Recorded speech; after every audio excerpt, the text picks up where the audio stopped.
Blog Talk Radio. Here we go.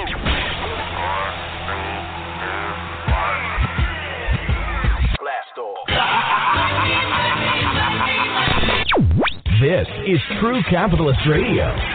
True Capitalist Radio. I am your host, the man they call Ghost. The badass of business. Give him capitalism or give him death. That's it. Period. Broadcasting from his Skyline office studios in beautiful downtown Austin, Texas. You sound fruitier than a box of Fruit Loops, for Christ's sake. And now, he'll take it from here. Your host, the prognosticator of prognosticators, the man they call Ghost.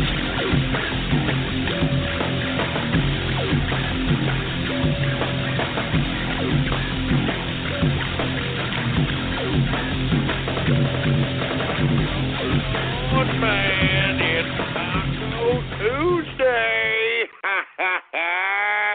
What's going on, folks? And thank you for tuning in with me to another edition of the True Capitalist Radio broadcast. And, of course, I am your host, the man they call Ghost. And once again, folks, I want to thank everybody for tuning in with me. This is a Taco Tuesday edition. Episode number 447, episode number 447 for all the folks that are keeping track of the True Capitalist Radio broadcast. And before we get into anything else, I'd like for everybody to please spread it around like wildfire and let everybody know that True Capitalist Radio is in effect and in the house. And we are live every Monday through Friday, 4 p.m. Central Standard Time, right here on the official website of the True Capitalist Radio broadcast, and it is blogtalkradio.com/ghost. That's blogtalkradio.com/ghost. And, of course, if you have not done so, please follow me on Twitter. The Twitter name to follow is PoliticsGhost. All one word, no underscores, Politics Ghost. And, of course, I'm on the same name under the Twitter alternative social network Gab. All right, Gab. Anyway, folks, I want to thank everybody for tuning in with me on this Taco Tuesday. Anyway, folks, we're going to get right into it. There's a lot of things to discuss today. I might take a couple of callers. I'm not really sure at this point in time. We're going to see how the flow of the show goes, and we'll just take it by ear accordingly. Let's just go ahead and get right into the markets, because I know that everybody is anticipating what exactly is going on out here. And other than maybe two, maybe three stocks, a couple of those, maybe even ETFs, ETNs, this stock market is completely ridiculous at this point in time. And the bottom line is this. There is no volume. I know I keep saying this, but because there's no volume, it's a lot or it's easier, I should say, to be able to manipulate this market, especially if you have a consortium of people colluding. And as I've alluded to many times, I personally believe that we are witnessing elements within Wall Street colluding amongst one another to manipulate this market, to prop it up for some reason. This market does not reflect the volume that is being traded at this point in time. I cautiously I'm telling people right now, do not trust these prices. If you are a buyer at this price, I hope that you are at least long-term for 10 years and hope that maybe you get your money back as far as I'm concerned, because I just don't see it. I hate to sound like a bear investor out here because I've never been a bear investor. But I've read the writing on the wall, folks, and that's why I'm sitting on cash right now. I'm sitting on cash. There is not enough volume to justify long-term investment at these high prices. There's no justification for it. I know I keep saying it, but there is no damn justification for it. And I hope that the investors that, have some fundamentals in their investing prowess understand what I'm saying here. Now, before I do move on with the markets, I do want to talk about the stock that I said to watch today.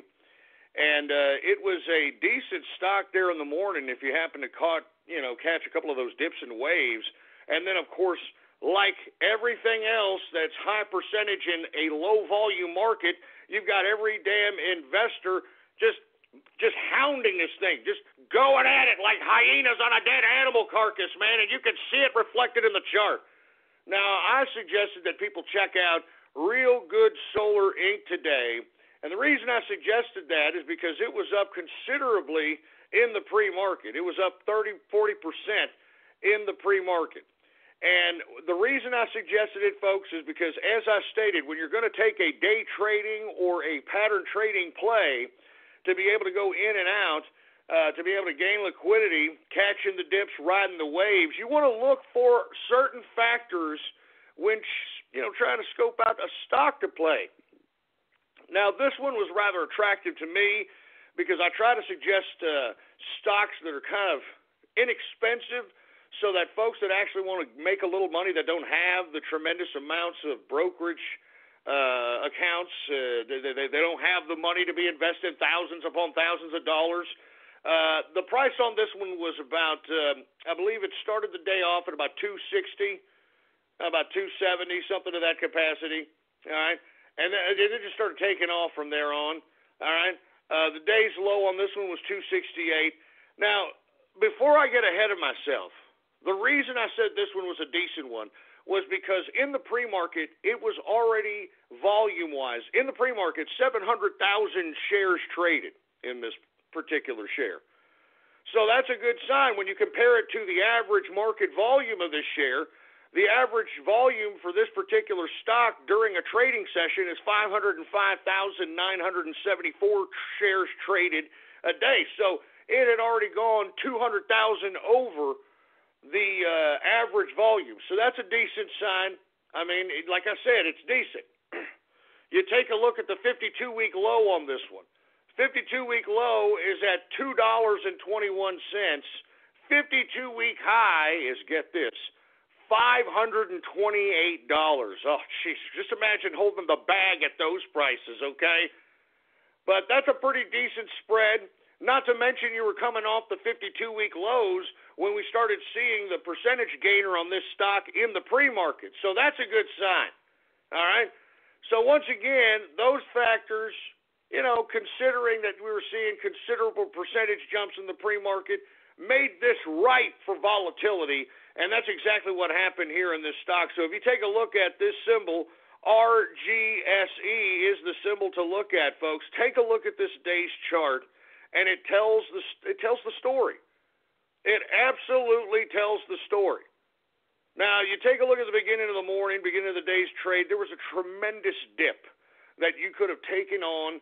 I mean, I think it dipped as low as about 316 right as the day started trading, maybe about 5 to 8 minutes in. Then it started dipping. And if you would have caught that dip, folks, you would have got the dip and hopefully sold off at the highs unless you got greedy. The day's high today was about 364, and hopefully you caught that wave and rode that in the morning and cashed out. I'm telling you this right now. I mean, that was a major, major wave.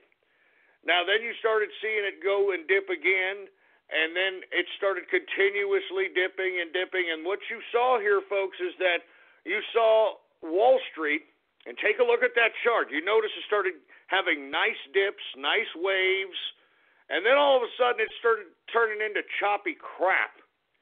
All right, and then it just started gradually going down up until about lunchtime, and then when lunchtime came around, people started buying back, so there was a decent dip amidst all that short, choppy waviness there, but you could see it reflected in the chart.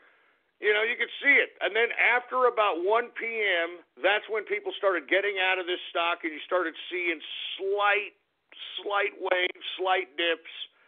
Either way, the play on this one to make was this morning. You would have made some major, major cake if you would have caught the dip on the first end as the bell started ringing, for Christ's sake. Once you started catching that dip, rode that wave, major, major liquidity to be made. Anyway, with that being said, folks, let's go ahead and continue on. That was a decent stock morning play, and then, of course, the damn Wall Street vultures, man. They just started going at it. You could see it in the damn stock chart, man. It's unbelievable. Anyway, let's go ahead and get to the stocks, and then we're going to go ahead and get to some news, Trump news, obviously. We're going to have a lot of things to discuss. We may take your calls here, so once again, don't just sit on your thumbs. You want to participate, you disagree with me, let me know on Twitter that you're on hold. I'll be more than happy to debate with you, especially if you're one of these social justice warrior snowflakes or these liberal long-hair losers out here that are trying to disrespect my president. Anyway, let's just go ahead and get right to it. Let's get to the Dow Jones Industrials, folks, okay? Very weird chart on the intraday today for this particular index. You take a look at the day's chart, it went off like a bat out of hell, then it started flatlining right around lunchtime, and it kind of evened out about the around the 30s or 40 point range. It ended up closing out at 37.87 points, a percentage increase of 0.19%, closing out the Dow Jones Industrials at 20,090.29 points for the Dow Jones Industrial. As I stated, don't be fooled by the Dow 20K. Do not be fooled by this. Low volume is making somebody prop this damn thing up. All right, and then you've got, once again, interest rates increases looming down the corner. I think everybody should be very cautious about all this. And as I stated, I mean, we don't want a strong dollar, folks. If we have a strong dollar, there's not going to be a reason for people that are hoarding the dollars right now to spend them. They're going to keep them. And if you're going to have people hoarding dollars, and then you've got interest rates hiking, because you see, folks, for you folks that don't understand, I know a lot of you people that have been listening to me understand this. But some of you folks don't understand that the reason that they're raising interest rates so that the Federal Reserve can recall all those outstanding dollars that have been printed all these years, all the quantitative easings, all right, all the printing of that money. That's what the interest rate hike is intended to do. It's intended to recall all that money and try to recall it back so there isn't as much money circulating amongst the populace, and as a result increases the value of the circulated dollars in circulation. So that's really what we're up against here. And because we've got an administration wanting to put a point of emphasis on the jobs market, we need this dollar to not be as valuable for the short term. Unfortunately, the forces of the Federal Reserve and Wall Street seem to me, in my opinion, as if they're trying to set up Trump for a potential economic collapse that he is going to have to deal with in the very near future. And the reason I suggest this, folks, is because, as I stated, you take a look at the volume of the stock market, every time it starts going down, there's a downtrend, somebody and some collusion of people continue to buy blocks on spreaded accounts at market value to prop up certain stocks so that these indexes continue to go up, all right, and continue to be propped up in or around or at or above 20,000. And this is, of course, going to get people into the market, get them all excited, have them believe that this is a great, great bull market, that these freaking prices, which are ridiculous, are a great time to buy. It is not a good time to buy. That's why I'm saying I'm sitting on cash right now. Cash seems to be king. All right, and if for some reason the Federal Reserve raises interest rates, that's going to make the cash that I've got on hand even that much more valuable. And I'm not going to spend it because I'm making money while saving money. That's the way it used to be. The problem is that we need this money to be spent.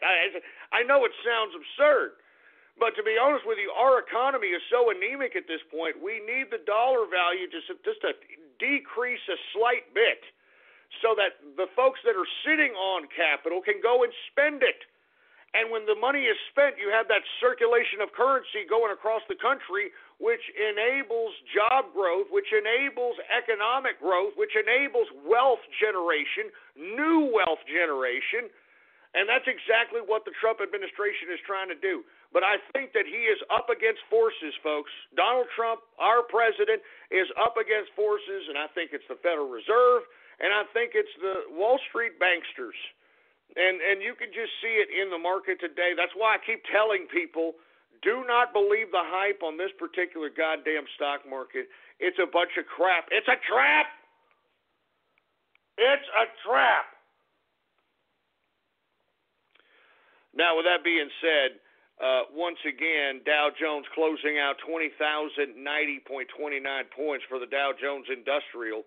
I don't understand what is propping up the 20,000. It sure as hell ain't no earnings. It sure as hell ain't no GDP growth. It sure as hell ain't no forecasting of earnings. It's nothing. It's fake. I just hope people really understand this. I hope people really understand this, all right? Calling the beautifully redesigned 2017 Mercedes-Benz CLA simply a four-door coupe is like describing a world-class athlete as just a good runner. With its sleek profile and powerful turbocharged engine, the CLA offers agility and design that are unmatched in its class, and it's available now at an exceptional price. Why drive any four-door coupe when you could be driving the 2017 Mercedes-Benz CLA? Visit MBUSA.com/CLA to learn more. Mercedes-Benz, the best or nothing. Anyway, let's get to the S&P. The S&P was up very modestly today. It was up 0.52 points, a percentage increase of 0.02%, closing out the S&P at 2,293.08 points for the S&P 500. We've got the NASDAQ. The NASDAQ is up today, 10.67 points, a percentage increase of 0.19% increase on the day, closing out the NASDAQ at 5,674.22 points for the NASDAQ composite. Once again, folks, I don't understand what continues to prop up this goddamn market. Nobody's buying. Take a look at the volume in the pre-market. I mean, take a look at all the percentage gainers in the pre-market. It's all being propped up on a bunch of pump and dump crap. Low volume. Some of the volume on some of these high percentage gainers in the pre-market are trading as low as like 100, 200 shares.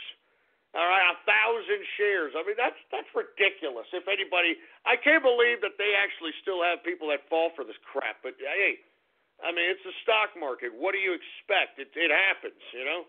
It happens. Anyway, with that being said, let's take a look at commodities since we did see some slight increases in the stocks. We should see some level of reflection of decrease in the commodities.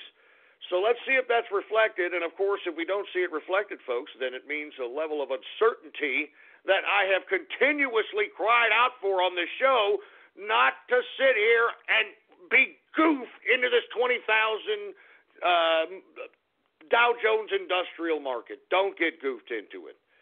Now, let's get to energy, folks. Now, I've been saying about oil. What have I been saying? I'm not touching oil anymore. I said this. Haven't I been saying it, folks? I mean, every time I've been covering this oil here for the past month, I've been saying that I'm not touching oil. That's just all there is to it. And if I am, it's maybe on a short play at this point, and that's even if that.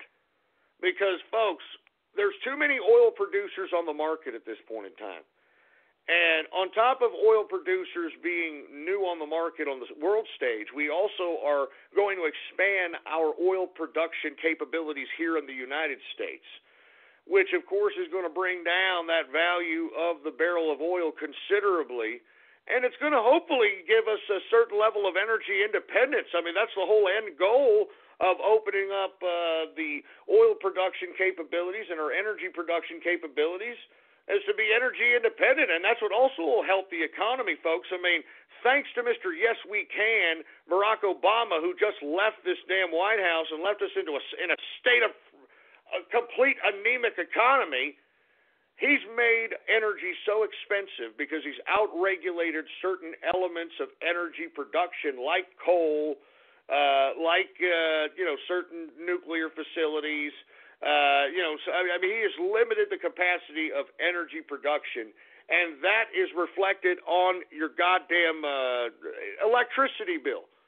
I mean, haven't you wondered why your electricity bill keeps going up and up and up? It's because Mr. Yes We Can, Mr. Barack Obama, and the Democrats out-regulating the energy industry from actually producing energy. And as a result, you see an increase in energy prices. Well, folks, we've got an administration that understands this. And when we start opening up our energy production capabilities in the United States, not only are we going to see that energy price considerably go down, but those savings are going to be in the pockets of the consumer, which are going to enable better consumer sentiment in the future.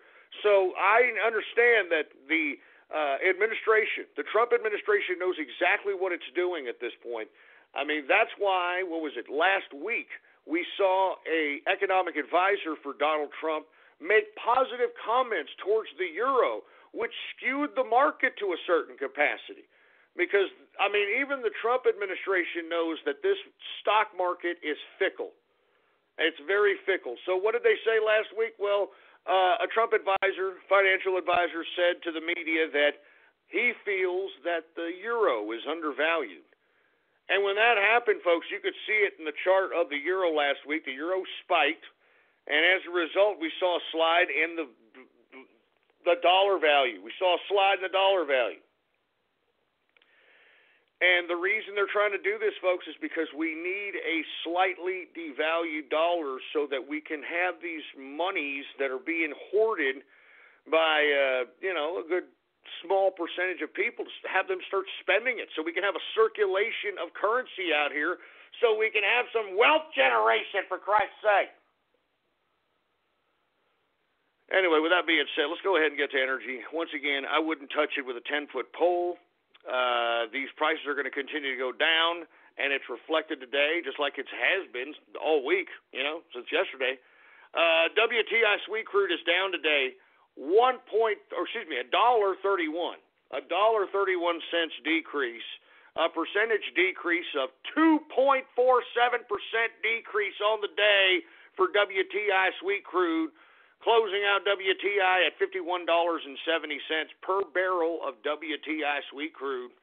We've got Brent crude also down today, folks, $1.07, a percentage decrease of 1.92% decrease on the day, closing out Brent crude at $54.65 per barrel of Brent crude oil. We also saw a slide in gasoline. It is down 2.46% decrease on the day. Natural gas, the feast or famine commodity, it is up today, folks. 3.08% increase on the day for natural gas. Heating oil down today, 1.25% decrease on the day for heating oil. Now let's go ahead and get to metals, shall we? The metals! Let's get to the goddamn metals! Now, folks, even though we saw a slight increase in equities, I don't see it here reflected in the metals at all. I mean, I'm seeing increases in metals here. I mean, take a look at gold. It may be slightly increased, but it's still increased. All right, gold is up $3.40. A percentage increase of 0.28%, closing out gold at $1,235.50 per troy ounce of gold. Silver up very modestly, only up a penny. Percentage increase of 0.04% increase on the day, closing out silver at $17.70 per troy ounce of silver. Copper also down today, 0.58% decrease on the day for copper. And platinum is up today, 0.08% increase on the day for platinum. Well, let's go ahead and get to agriculture, shall we? All right, now, I am looking at a lot of green here, some red in the softs, but once again, a lot of uncertainty. A lot of uncertainty here. There's no fundamentals of finance being reflected in the markets, folks. So that should also tell you something. Anyway, let's get to grains. Corn is up today, 1.31% increase on the day for corn. Wheat is up today, 1.95% increase on the day.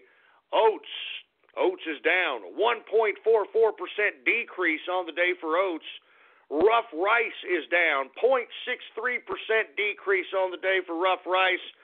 Soybean is up 0.65% increase on the day. Soybean oil down 0.41% decrease on the day. And canola is up 0.68% increase on the day. Let's get to soft, shall we? Now, cocoa, I don't know what's going on. I've been seeing decreases in cocoa since yesterday.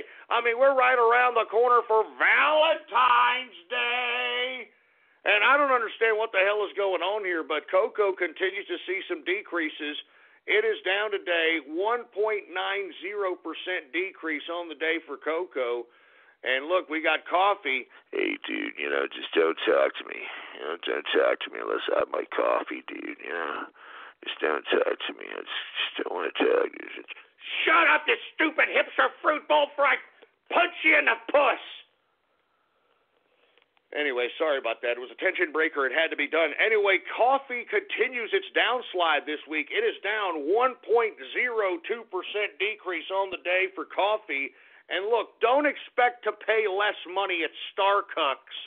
And I'd like to remind everybody, boycott Starbucks.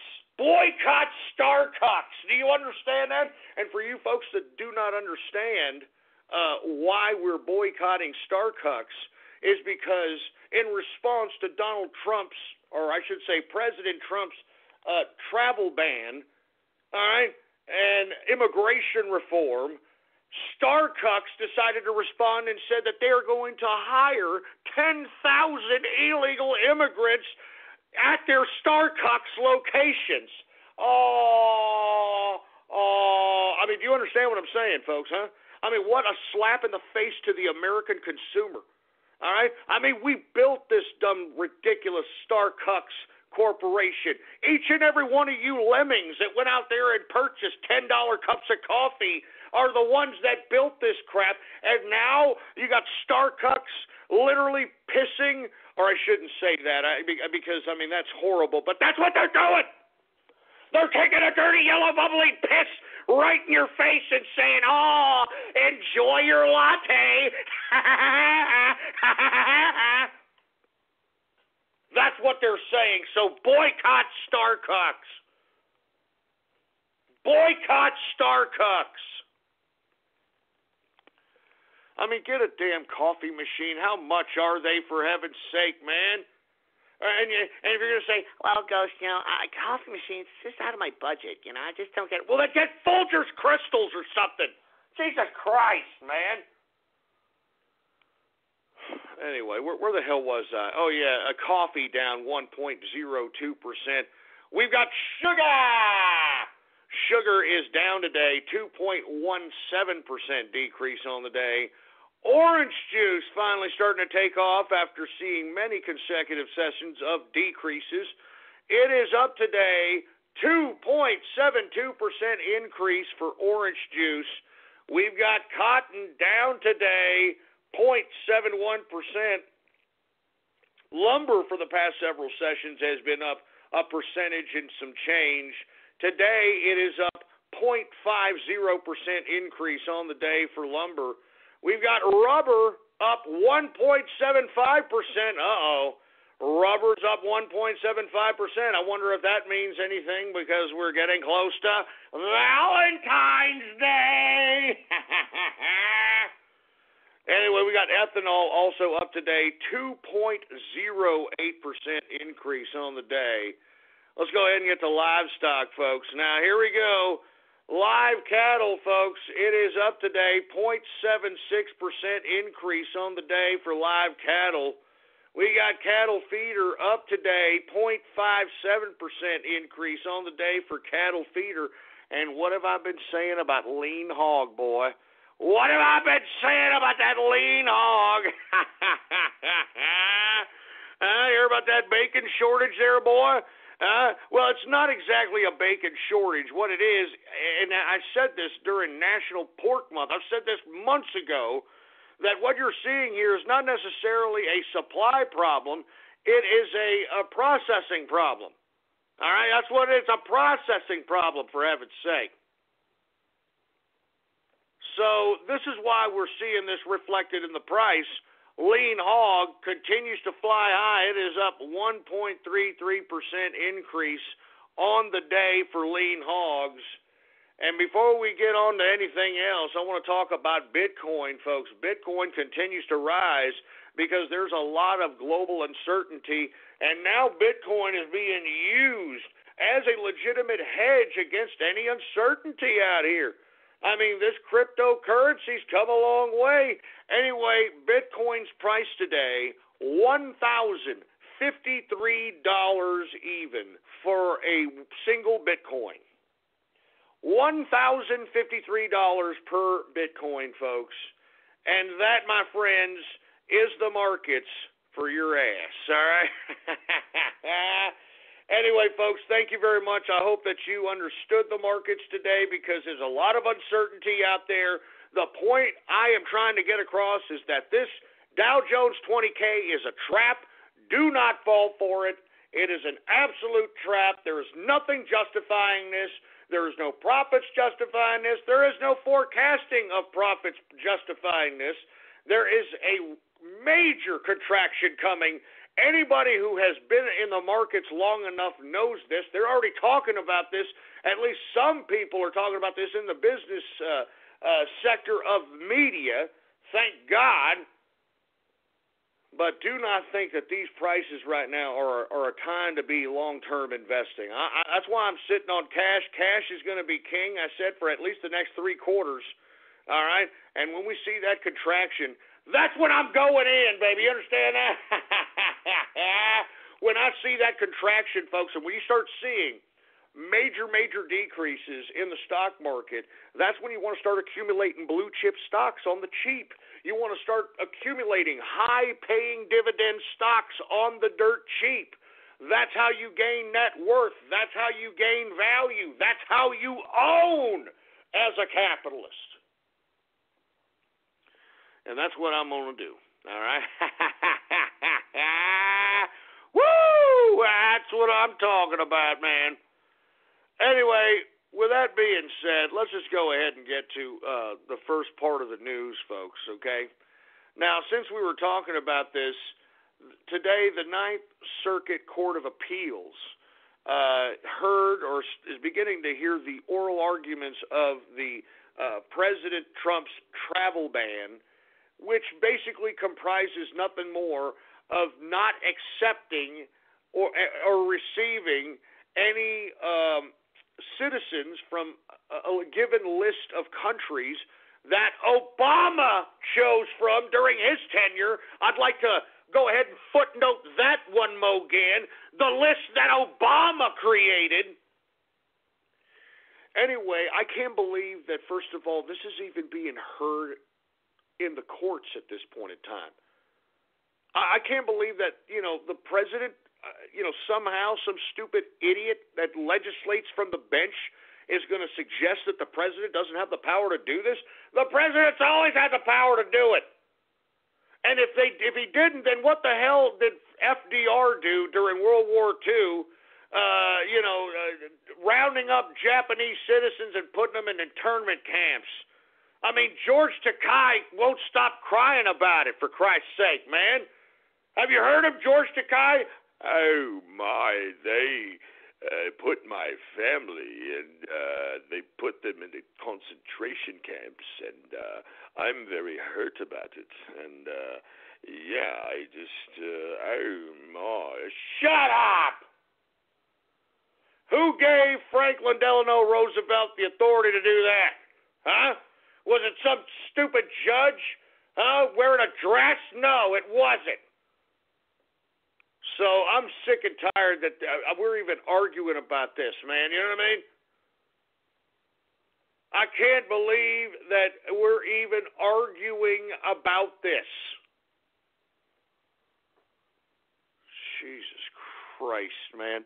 I mean, why are people so insistent upon wanting terrorists to come into this country? I mean, why are people protesting virtue signaling out here? I don't get it, man. I mean, how did we, okay, let's just take a step back and take a breather for a second. How did we go from 9/11, okay, and let's just say for the sake of argument, we accept the government's perspective on what happened at that day. It was supposed to be wild Yehudis with box cutters that hijacked airplanes for the sake of Islamic terrorism, right? And for all you young social justice warriors that were too young to remember that, well, you idiots watch nothing but TV. You probably wouldn't understand the dramatic impact it had on the country. But let's just take a step back. We go from that, all right, and the war on terror. Remember we had Bush? Yeah, it's a war on terror. And you fooled me once. Shame on you. Fool me twice. You never get fooled again. I mean, it went from the war on terror against Islamic terrorism to what we are right now, where we have people protesting across the country, begging for terrorists to come into the country. I mean, and listen, you know, for you left-wing social justice warriors, I'd like to remind you, this little travel ban, all right, it's not a Muslim ban, you morons, all right? It's not a Muslim ban. It's not a Muslim ban. Let me tell you that one more again. It's not a Muslim ban. And as I stated, people from Nigeria could come into the country. People from Indonesia, which is 80% Muslim, could come into the country. People from the UAE, which is I think it's 100% Muslim, can come into the country. It was 7 countries that was listed by Obama himself. Obama created the list. Do you dumb liberals understand this? Get it through your goddamn head. Obama created the list.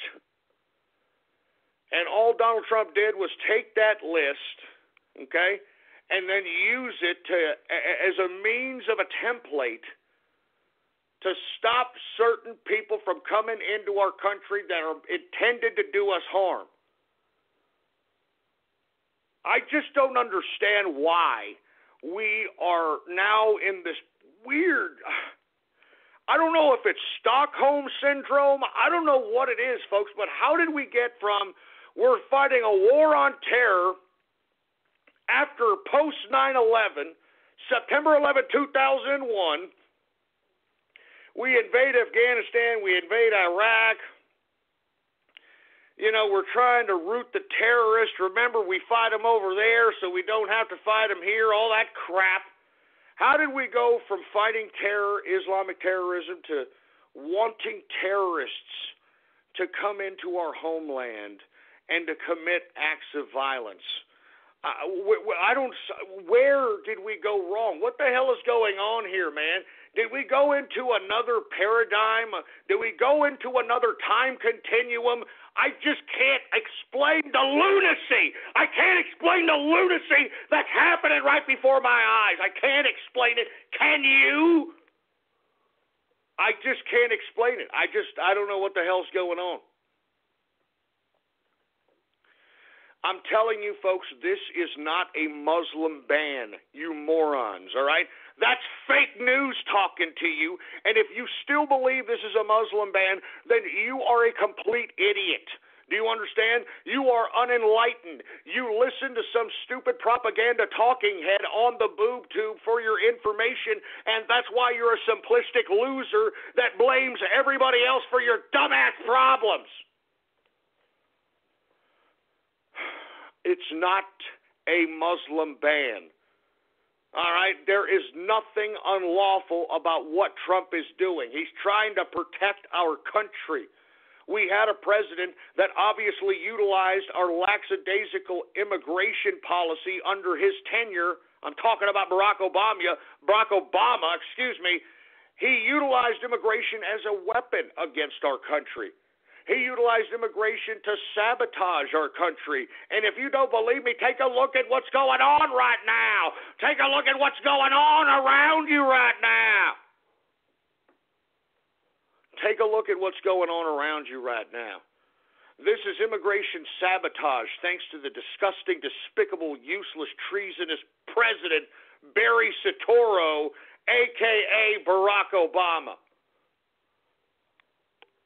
Jesus Christ, I can't believe this. The Ninth Circuit Court of Appeals, hearing arguments about President Trump's travel ban. I mean, what the hell? I mean, I can't believe you people don't want to keep this country safe.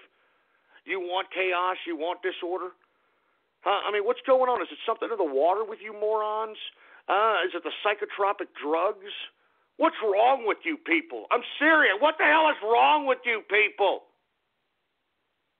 What's wrong with you people? Oh, my God. What?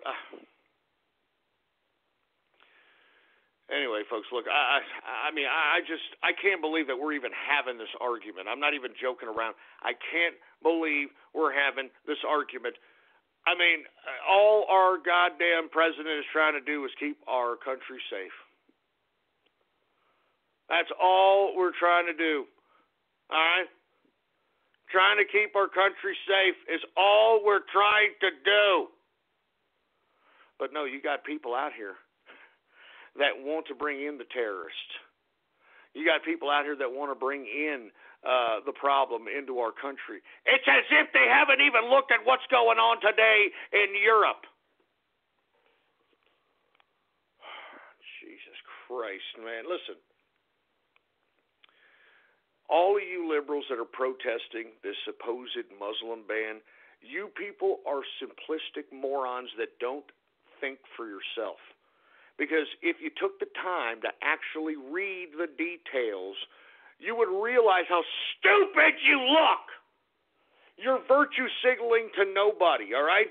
And that's another thing that's got to get through your stupid heads, all right? Enough of this virtue signaling crap, all right? All right, who cares, okay? Okay, you're standing up for the terrorist. Who cares? All right? I mean, just like that one Skankosaurus in San Bernardino who had her husband killed by one of the San Bernardino shooters, was talking garbage against Donald Trump's immigration reform. This is a woman who lost her husband to the San Bernardino shooter under the... God!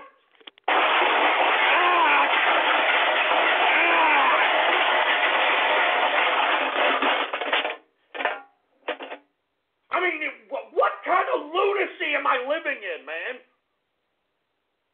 What kind of lunacy am I living in? For Christ's sake, man, I could slap my own face. Fucking slap my own face. I'm gonna slap my own face in the goddamn reality. Jesus.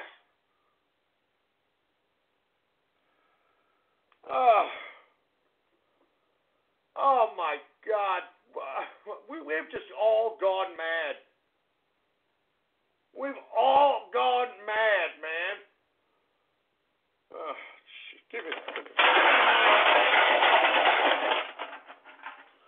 We've all gone completely insane.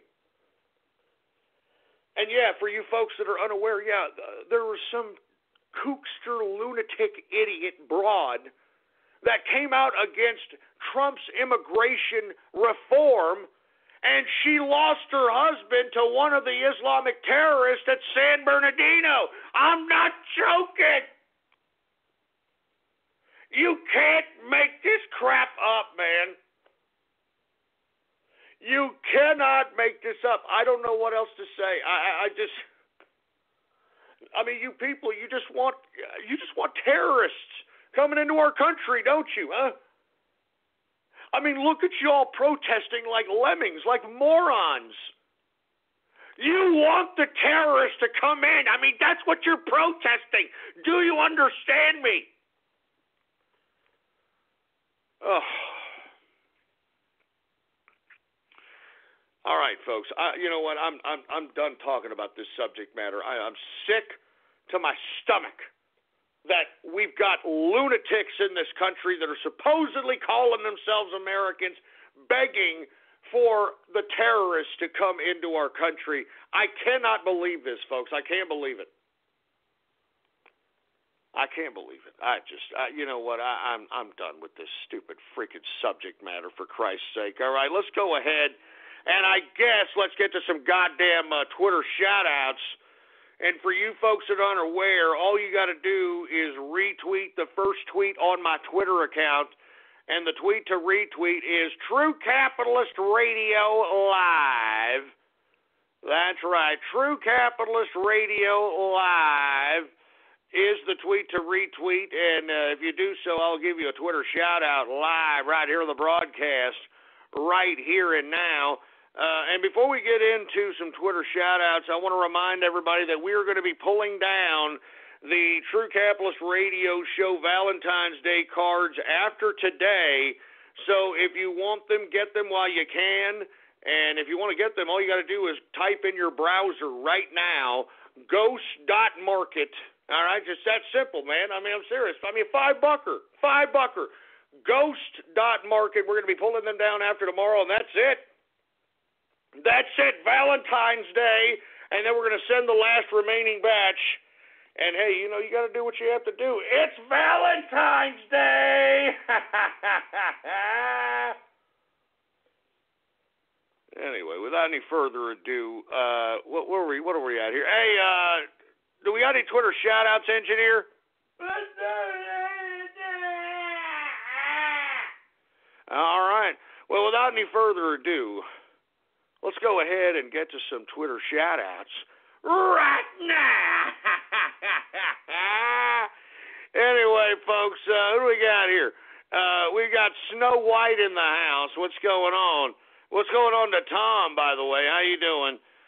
Let's continue going. Once again, retweet the first tweet on my Twitter account. I'll give you a Twitter shout-out here. AL Game Freak in the house. Rika Tashiki, whatever the hell that is. Canuck Capitalist, what's going on? We got Pennsylvania for Ghost. Green Bio. Let's continue going. I'm not saying that name. We got TC Capitalist, what's going on, man? All right. Who else do we got? We got Big McLarge Huge in the place. We've got Venison in the place. What's going on, Venison? Zyklon Biff. We got Lego Fan 421 in the place, the Brony Network, Patriot Saint of Autism. What the hell? Shut up! We got Sergeant Yoda. We got Ann and the Wizard in the place. We've got I'm Not Gonna Say That. You actually made that your name? But moron. Who else do we have here? Once again, retweet the first tweet on my Twitter account. I mean, don't ruin my Taco Tuesday, all right, boy? Do not ruin my Taco Tuesday. Anyway, we got OG Toru in the place. We got Birdbot. We got Exara Hawks. Once again, we got Ghost Made News. Oh, yeah, did y'all see? My Lady Gaga tweet during the Super Bowl made news in Australia. As a matter of fact, if you happen to be patronizing Google News, you would have probably found it. No wonder I was taking so much flack for this damn tweet I made about Lady Gaga, as if I had done something to baby Jesus or something. I'm not joking around. Australian media covered it. If you have not seen it, go to my Twitter account, scroll down the timeline. You shall see it. It's lolsy, to say the least. Woo! No wonder. No wonder, baby. All right, no wonder. No wonder. Take that, Lady Gaga. Huh? And you know what? One more thing. Hey, if Lady Gaga happens to be listening to this by any chance, hey, Lady Gaga, keep eating, fatty! Keep eating! Woo! That's right. Keep eating, fatty. Keep eating. Anyway, who else do we have here? We got Remington in the place. We've got No Leg Greg. You son of a bitch. Don't be talking about my governor. Don't you dare talk about my governor like that, boy. Come down here to Texas, I'll put a freaking boot in your ass. You do that, boy. I'll tell you that right damn now. We got Liberty Capitalist in the place. We've got, I'm not going to say that for Christ. We've got Edgar Raines in the place, Dirk Pitt, Ride Ghost Short Bus. Oh, let's not go there, please, all right? I mean, I know the short bus is wearing it like a badge of honor out here, but good God, it means that you're a tard. Do you understand that? I mean, do you understand that, right? If you're on the short bus, it means you're a goddamn tard. Anyway, we got Distilling Capitalist in the place. What's going on? Artron Havoc. We got Burke in the place. What's going on to Burke? Who else do we have here, for Christ's sake? We got, here's somebody on the short bus. King Ed Undead. We got the Smiler in the house. We've got Sell Fortune Cookie merch. Gee, no. Oh, my God, that's stupid. Idiot, rice-eating freaking coolie. I wish he would have kept his freaking mouth shut. Should have put a freaking egg roll in there and shut his hole, for Christ's sake, man.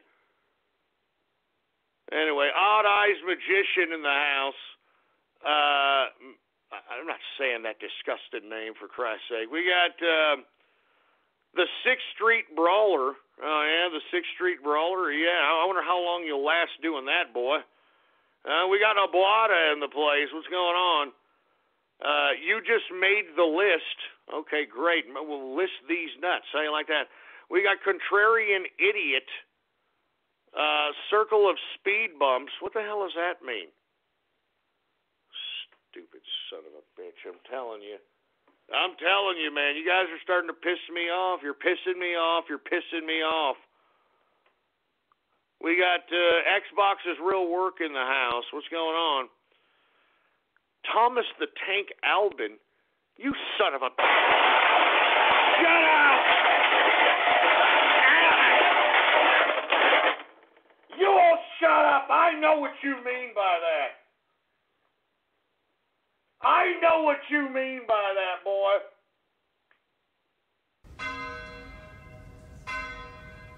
Calling the 2017 Mercedes-Benz GLA simply a compact SUV is like describing a cathedral as just 4 walls and a ceiling. The GLA is both a beautiful work of design and one of the most functional SUVs in its class, and it's available at an exceptional price. Why drive any compact SUV when you could be driving the 2017 Mercedes-Benz GLA? Visit MBUSA.com/GLA to learn more. Mercedes-Benz, the best or nothing. Give me the freaking mic. Give me the mic. You all shut your stupid face. I know what you mean by that. Jesus Christ, man. We got, Ghost versus Andy Milonakis. Why? I mean, why would I do that? Yeah, why? Milonakis? Oh, my God. Anyway, we got Dr. Bristle in the house. Super Gaga Bowl. Oh, yeah? Yeah. I mean, that broad was fat. And listen, the reason I was criticizing Lady Gaga, it's just a testament to this dumb broad's work ethic, man. You knew you were going to be doing the goddamn halftime show for a considerable amount of time. Couldn't you have gotten to some shape, fatty? I mean, put the freaking fork down. Aren't you a performer with your hatchet-looking face and your disgusting, despicable freaking Pillsbury Doughboy stomach, for Christ's sake? Your work ethic sucks, Lady Gaga. Your work ethic sucks, and it showed. Anyway, we've got the Bass Lord in the house. What's going on? Scarlet Moon in the house. Jesus Christ. I'm in the back of the short bus. You idiots are really... You guys have some screws loose. I'm telling you, you guys are sincerely retarded. I'm not joking around. You guys are sincerely freaking retarded. I'm not even joking. Anyway, we got Blasphemous Bastard in the house. Modern Peasant in the place. Jesus Christ. Who else do we have here? We've got Comrade Choco. We've got Sleeping Skeleton. We've got Green Leader. What's going on to the Green Leader? We've got the African booty scratcher. Shut up. Just shut up. That better not be the real guy. That better not be the real guy. I'll tell you that right damn now. TCR paid off by China. No, I'm not, you son of a bitch. Ain't no goddamn Chinese people that paid me off, boy. Rice paper autograph. Oh, man. No, enough of that crap, please. Enough of that crap. Eat Gaga's hot dog. You know what? Just. Jesus Christ.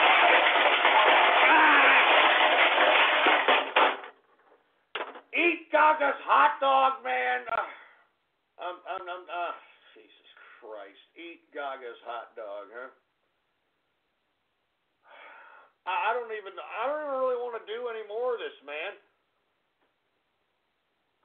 I'm sitting over here trying to make this interactive show here, and this is the kind of crap that I get live on the internets, man. Every day, every goddamn...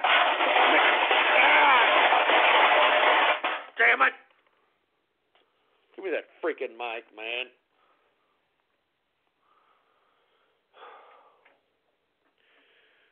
Anyway, we got, I'm only going to take a couple more of these, all right? We got Mark Montag in the house. What's going on with Mark Montag?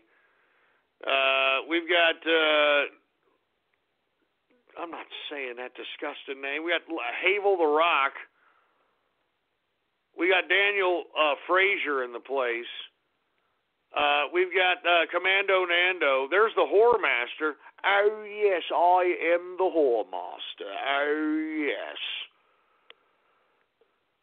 Jesus Christ. Who else we have? We got Day Trade 50K. Oh, yeah? Day Trade 50K? Are you serious? Yeah, right. Only 50K and freaking pesos or something. Get the hell out of here with that crap.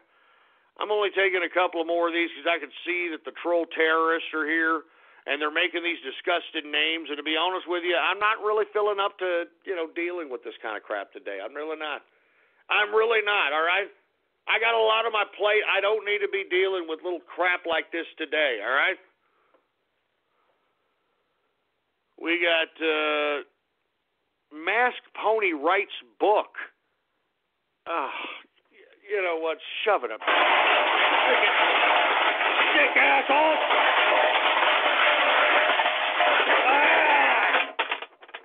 Oh, and let me guess. Oh, you don't understand, Ghost. It's a little innocent stories about a continent. It's just little innocent stories. That's all there is. It's little innocent stories. Jesus Christ. Give me the freaking... Give me the mic.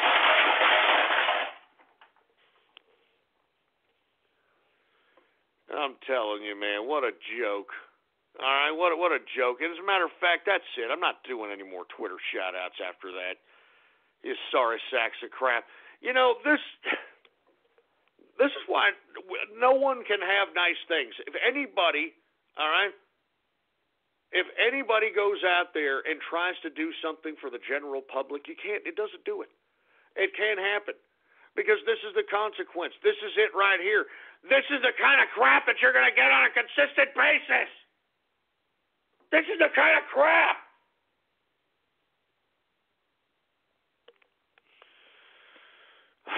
Anyway, folks, listen. I'm not in a very good mood today. I'm going to be honest with you. This is not a very good Taco Tuesday. All right. I really don't.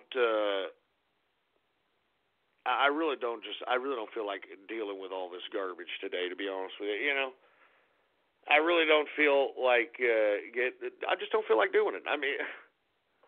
As a matter of fact, I get so just besmirched and disrespected and recently betrayed. I mean, on this broadcast, I don't even understand why I continue to come up here doing this crap. I just don't get it. I don't get it. You know what? Give me my drink. Give me my drink, for Christ's sake, man.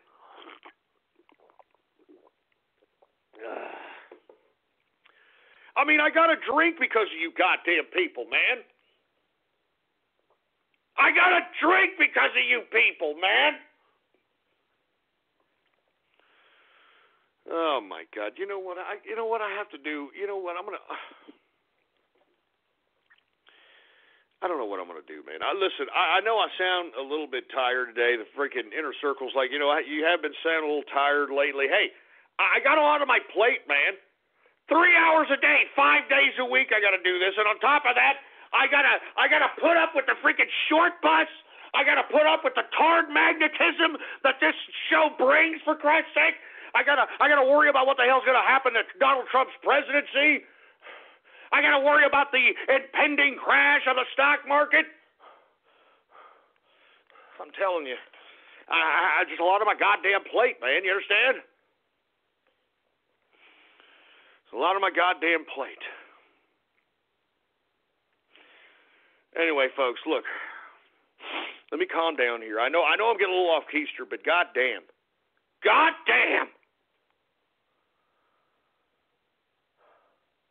All right. We are now in the second hour of the True Capitalist Radio broadcast. And, of course, I am your host, the man they call Ghost. And once again, folks, I want to thank you very much for tuning in with me.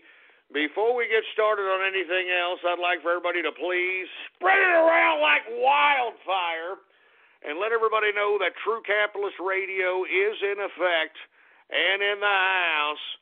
And we are live every Monday through Friday, 4 p.m. Central Standard Time, right here on the official website of the True Capitalist Radio broadcast. And it is blogtalkradio.com/ghost. That's blogtalkradio.com/ghost. And, of course, if you haven't done so, please follow me on Twitter, all right? The Twitter name to follow is PoliticsGhost. All one word, no underscores. PoliticsGhost is the name to follow. Now, instead of getting all hyped up, I should just calm down. I should just calm down here for a second. I should bring in Mr. Optimism. Mr. Optimism will probably set everything straight, probably give me some encouragement, probably will, I don't know. Mr. Optimism, can you come take over the show? I can't. Oh, okay, are you sure? Yeah, just go ahead, man. All right, well, hi. How's everybody doing? And good afternoon and good evening. Good morning, depending on where you are in the world today. I am Mr. Optimism, and I guess I'm going to be covering for Ghost today because it seems as if maybe he's under some level of stress, and you really can't blame a man of his leadership, a man of his stature for being a little under stress, to say the least. This is a man who is independent. This is a man who works for no one. This is a man who does everything on his own, and you got to give him a little bit of credit. So, Ghost, you know what? Go have a beer or whatever it is that you like to do and consume in something that gives you a little bit of pleasure and a little bit of joy. And I'll be here to cover the show, and we're going to talk about whatever's on the agenda. And Mr. Optimism. So that's what we're going to do. We're going to wind it down, and we're going to make it an optimistic Tuesday. Okay? Yeah, that's what we're going to do. Because there's no reason to get all hyped up. There's no reason to get all upset. All we have to do is just calm down, and we will have a decent dialogue amongst each other. Okay? Now, what we're going to talk about today is we're going to talk about, I guess, here on the agenda, is this the agenda, engineer? Okay. Okay, well, I guess what we're going to be talking about right now is Betsy DeVos being confirmed as Education Secretary in the Senate today. Now, what's so great about this particular occasion is that we saw the system of the United States Senate work.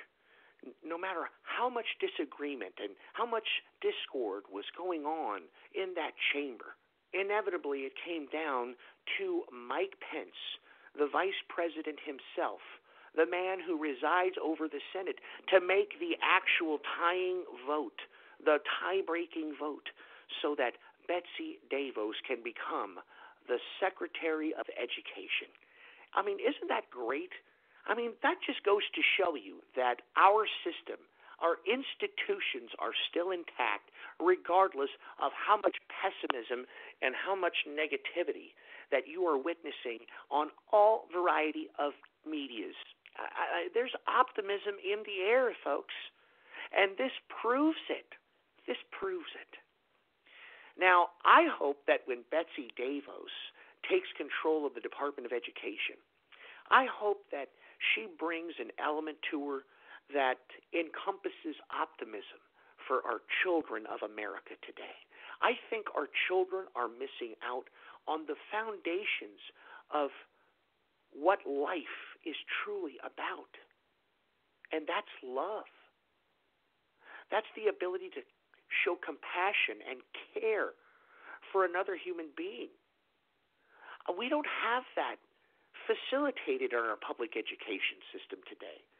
And I think that if we put a bigger point of emphasis on love and caring, I think that we would mold a better youth, which will encompass a better future.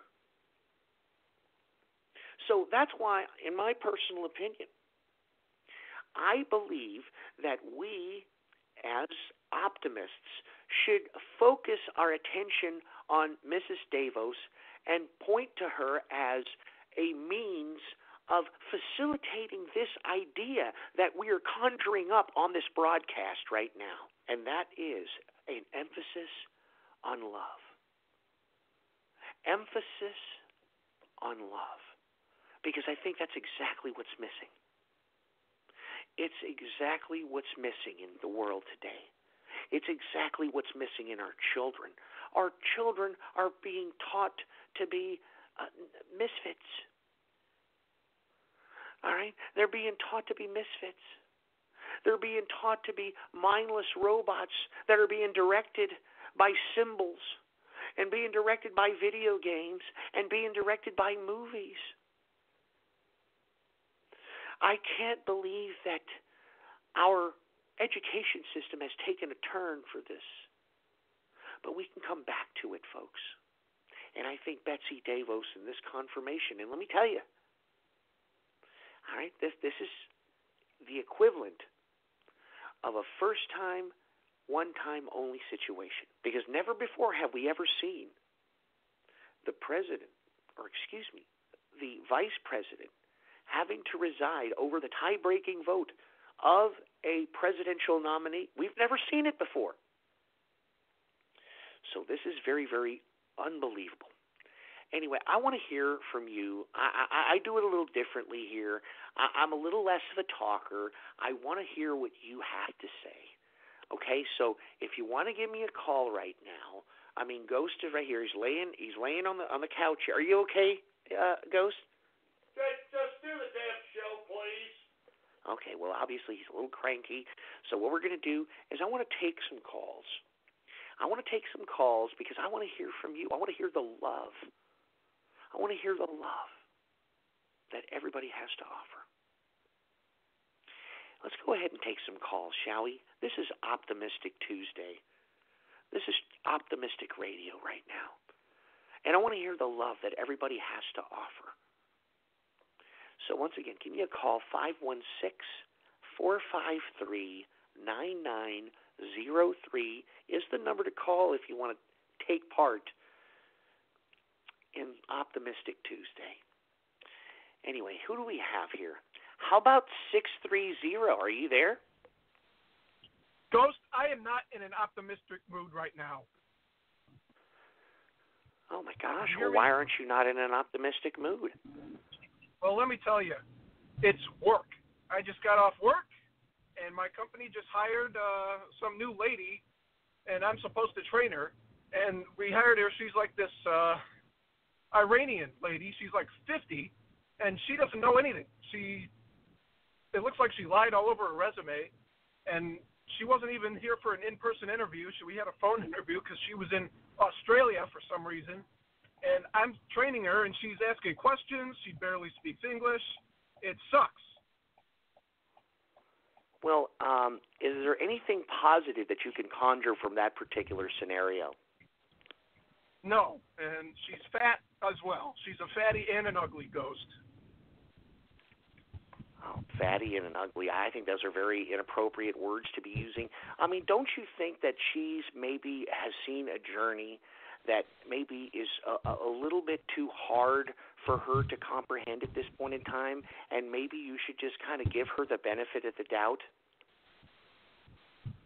Oh, yeah, you know what? We'll see about that, Ghost. I might take you up on that message of positivity and optimism, my friend. I completely appreciate it. Because, look, this lady, she obviously is, a little behind culturally, possibly education-wise. She obviously needs some element of help so that she can help feed herself, possibly a family. And at this point in time, what you should do, instead of, making it a problem of your own, you should make it a problem together so that you can have a dialogue and a bond so that you can both have a common goal so that when you both achieve it, you will both be elated. Elated, huh? What a yes, terrific sir. Positive message. Well, that's what I'm here for. Thank you very much, sir. I really do hope that you take my positive message and you relay it to that Iranian woman, because I'm telling you, this poor Iranian woman, she's probably been on a variety of different journeys just trying to look for a certain element of life itself. And now she's been facilitated with a job. And you, sir, you could help in facilitating her, molding her into a better person, which in turn will make you a better person, sir. It'll make you a better person when you wake up and you look at yourself in the mirror and you know you've accomplished something because you've made someone's life better. Anyway, let's continue going, shall we? How about 870? You're on True Optimistic Radio. Hey, is this Mr. Optimism? Yes, sir. This is Mr. Optimism. How are you doing? Hey, I'm doing good. This is Dr. Bristle calling in. I was going to talk to you about Betsy DeVos and what I think about her. All right, go ahead. What do you think about Betsy DeVos? I thought of DeVos as an excellent example of what we need in Department of Education today, because she's known for advocacy of school choice, voucher programs, ties to Reformed Christian community. So she has ties to the Reformed Christian community, you say? Yeah, it was in the New York Times that was published on December 13th last year by Catherine Stewart, the opinion op-ed contributor. So is this a positive or negative in your eyes? To be honest, I thought of it as all positive. We're going to make America great again. And education is the first thing we should start with, because we need to transform the minds into those that are of greatness, not those that what Donald Trump may consider as bad, so to speak. I hear you, Dr. Bristle, and thank you very much. I completely agree with you. I don't know, Ghost, what's going on? Why are you getting up? What's going on? Just give me the mic. Give me the ow! Give me the damn mic. You're fruiting up the goddamn place. Get over there. Get out of here. No, I just was trying. Shut up and get out. Good God, man. Listen, I'm sorry, folks. I just had to lay back for a second, okay? I just had to lay back just for a goddamn second. I'm sitting over here. I'm trying to take some deep breaths. I'm trying to have a shrink session going on with myself, and here I hear, Mr. Optimism over here fruiting up the broadcast. He's fruiting up the goddamn broadcast, for Christ's sake, man. Oh, my God. Anyway, look, folks, I'm sorry. I had to take a break. You know what? Give me a drink after that. Give me a drink, for heaven's sake. I'm sure everybody else needs a drink after that.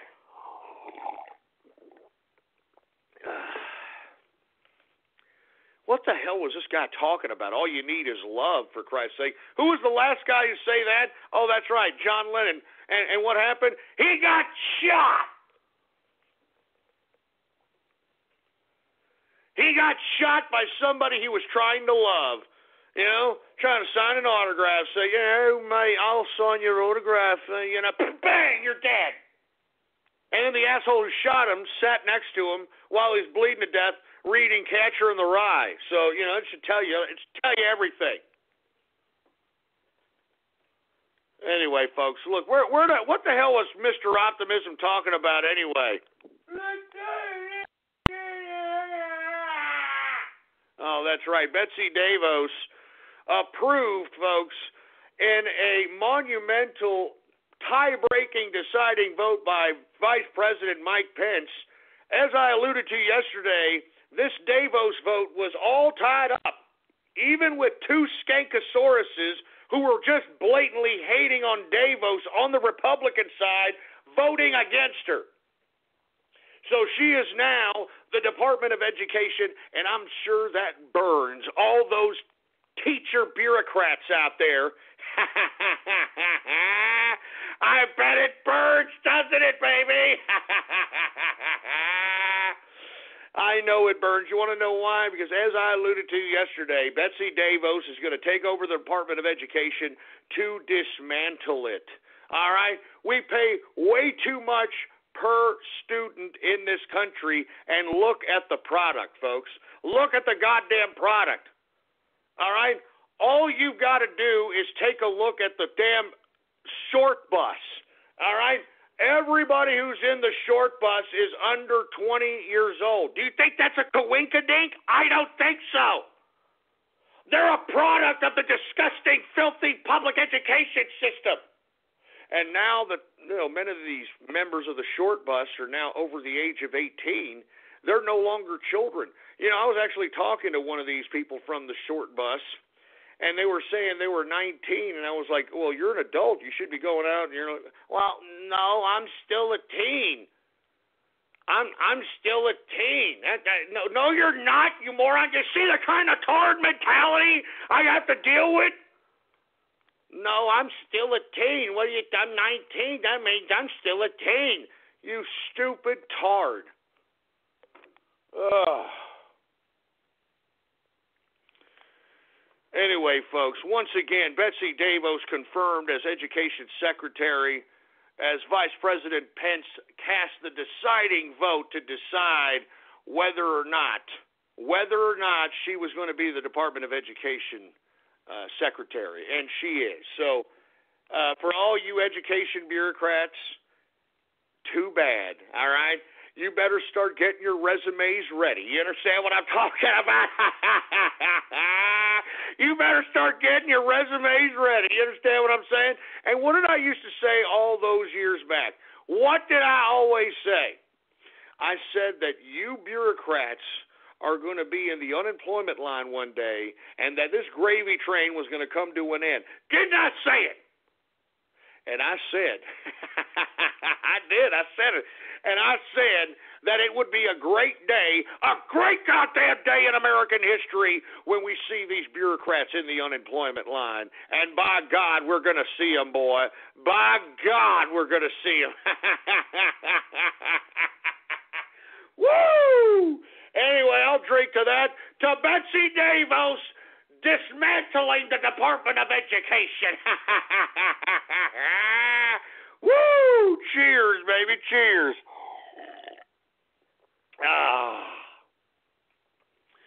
Oh, man, that's good stuff, man. That is good stuff. Anyway, folks, let me continue going on here because we got a lot to talk about in this particular show. I mean, I thought I could take a break by handing it over to Mr. Optimism, but this guy is a complete fruity ass. And look, I've got people tweeting at me saying that, hey, Mr. Optimism was great, put him back on, sell his autograph. Shut up. All you people on Twitter, just shut your face. Stop flapping your fat Cheeto-stained fingers on the keyboard, for heaven's sake. Jesus Christ, man. Anyway, where the hell am I, for Christ's sake, man?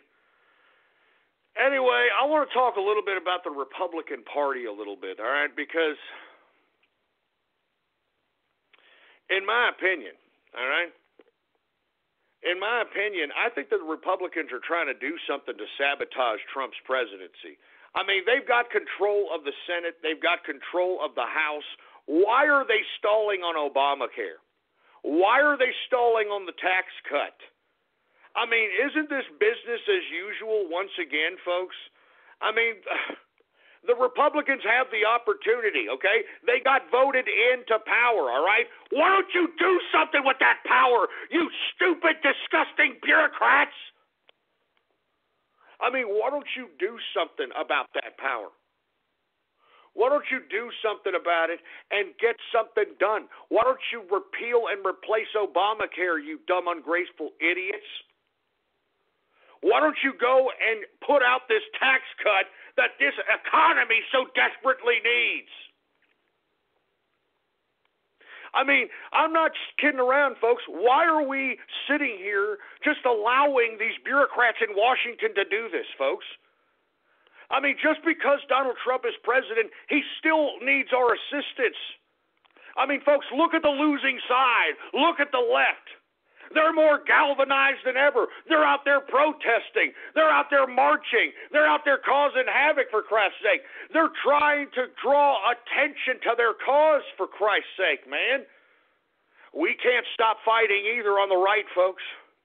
And because we have the Republicans in power, we have to hold their feet to the fire. And that's why I'm imploring you. I'm encouraging you. I'm begging you. You need to tweet at these sons of bitches. You need to Facebook them. You need to call them. You need to mail them and tell them your grievances. And tell them to repeal and replace Obamacare. I'm telling you, this is the only way these bureaucrats will listen. And if they get enough replies, if they get enough vocalization, if they get enough backlash, folks, the government will crack. Do you understand me? And that's why I am counting on each and every one of you that were on the Trump train, each and every one of you that are a part of the capitalist army. If you care about this country, by God, start holding these people's feet to the fire out here in Washington, D.C. We can't allow these career bureaucrats to think that they can continue to get away with this crap.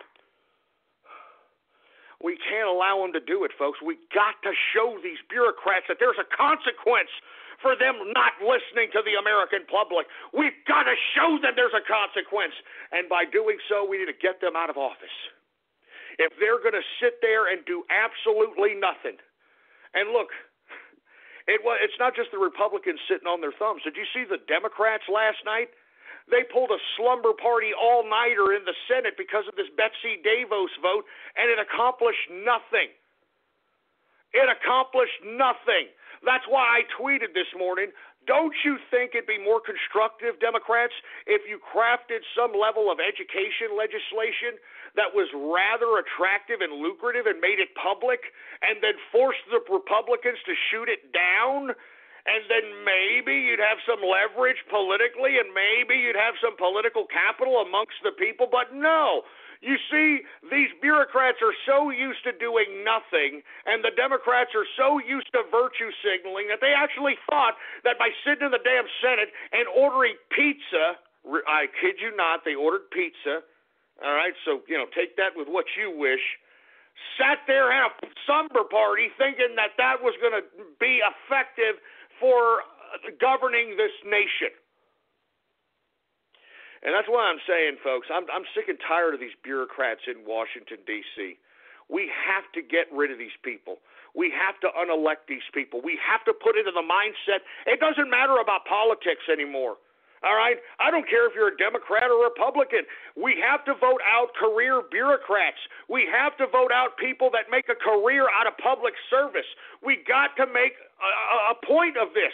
We got to put it in our heads. It's not about political experience. You know what political experience equals to? It equals to corruption. All right? It equals to criminality. I mean, the proof is in the pudding, for heaven's sake. Over $20 trillion in debt. Who put us there? These experienced politicians. $14 trillion of that debt in meaningless wars that those experienced politicians put us into. Look at this anemic economy where these career experienced politicians allowed by law for the means of production to be shipped out of the country, which left the nation unemployed. Those are experienced politicians, whether you're Democrat or Republican. Those are experienced politicians that have brought on this in this country. And that's why I'm telling each and every one of you, we, as the American people, have to vote each and every one of these pieces of garbage out. Now listen, I've got so much on my plate right now. I'm serious, man. I'm burning the candle on both ends here, all right? I'm not even joking around. I am trying to write a book on how to take control of the government. It is going to be a manual on how to take control of the government. Now, what I'm going to do, okay, and look, I still got some time to do it, but what I'm going to do is I'm going to pre-sell this son of a bitch. It's going to be in digital format, all right? I'm going to pre-sell it because I have a pretty good idea that once it's already sold, it's going to be circulated all over the place, and that's the intention, so that we, the people, can go and take control of this government like we should properly, the proper way.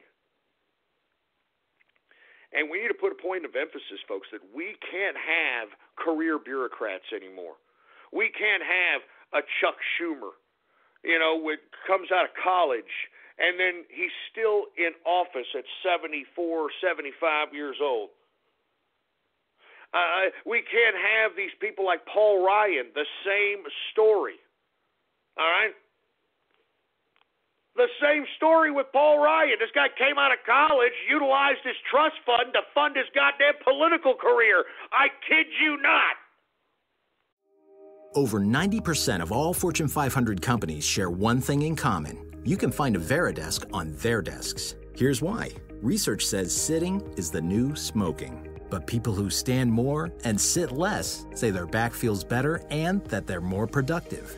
Veridesk is crafted to last a lifetime. It's height adjustable and there's no assembly. All the details are at Veridesk.com. VARIdesk.com. The original Veridesk. Join the movement. We can no longer have these politicians. There's no such thing as experienced politician. And if you believe that, well, then explain to me the $20 trillion in debt. Explain to me the $14 trillion in wars.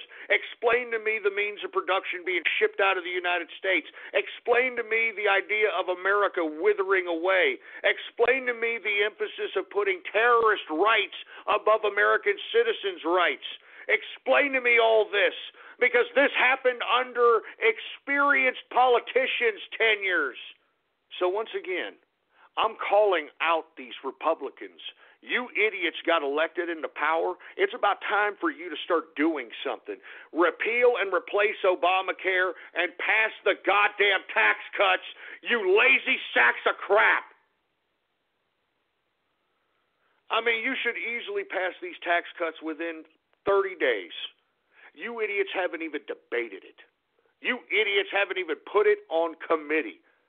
I've been watching you morons. I've been seeing what you're doing. You're wasting time, just like you always do in Washington, man. You people are useless.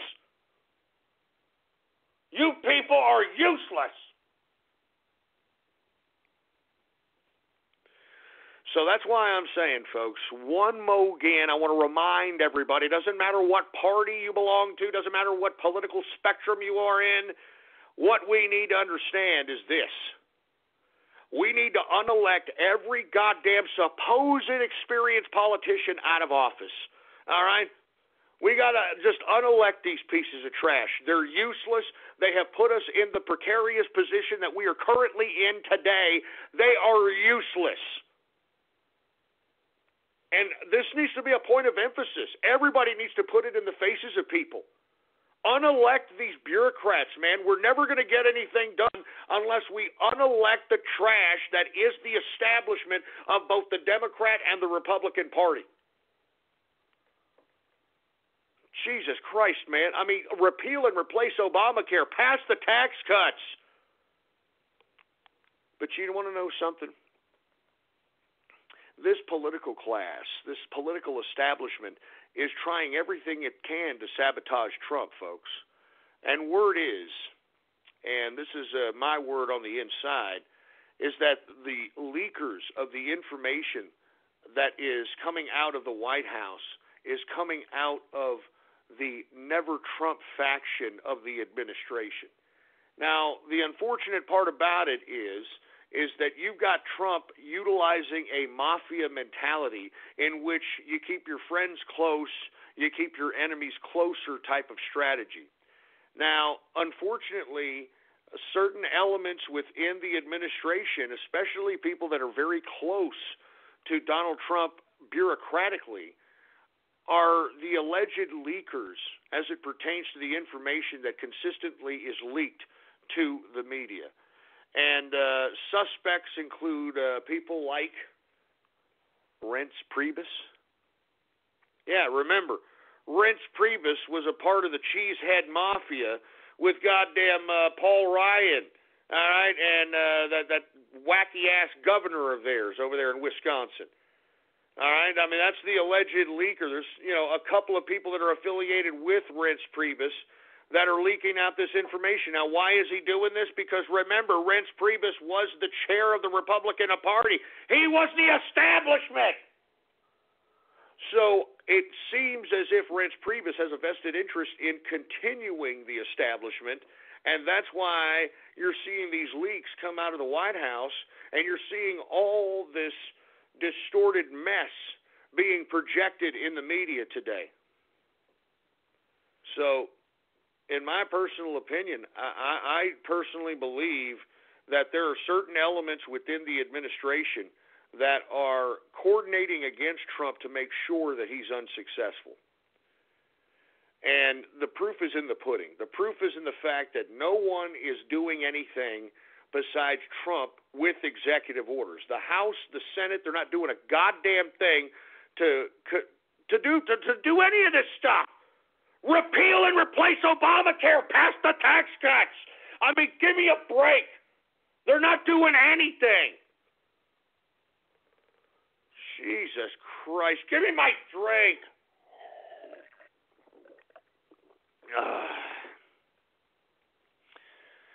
I'm not joking, man. I think Donald Trump needs to reestablish some things here, because I think what he tried to do was bring his enemies closer to him, thinking that was a strategy. Meanwhile, he doesn't understand. These are bureaucrats, all right? These are unscrupulous pieces of trash that will, sell themselves out for $1, all right, for a campaign contribution or for some perks. I mean, bureaucrats are soulless pieces of trash. And that's why, folks, I'm tired of these goddamn career politicians. I'm tired of them. They have done nothing for us, man. They've ruined our country. Anyway, let me continue going here. Once again, Republicans stalling on repealing Obamacare, stalling on the tax cuts, business as usual, doing nothing. Anyway, folks, let's go ahead and get to some Hillary Clinton news. Did y'all hear Hillary Clinton came out today? That's right. She came out today and announced that the future is female. Still pandering to that whole woman crap. I'm a woman. Hear me roar. Still appealing to that, Hillary? I mean, what did that get you during the campaign, Hillary? I mean, I find it funny because, listen, we all saw that ridiculous spectacle called the Million Women's March on Washington, for Christ's sake, and all these women marching all over the country. You notice how these women will get up off their fat asses to do something to that capacity.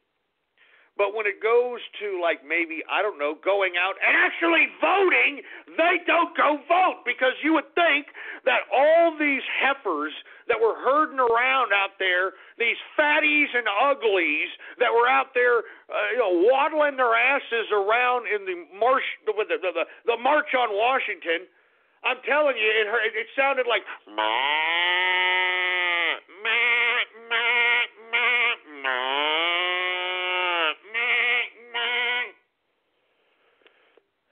if they would have put that much effort into going to the voting booth and actually voting for their candidate, they wouldn't feel the need to put pussy hats and vagina costumes, making their whole gender look like morons.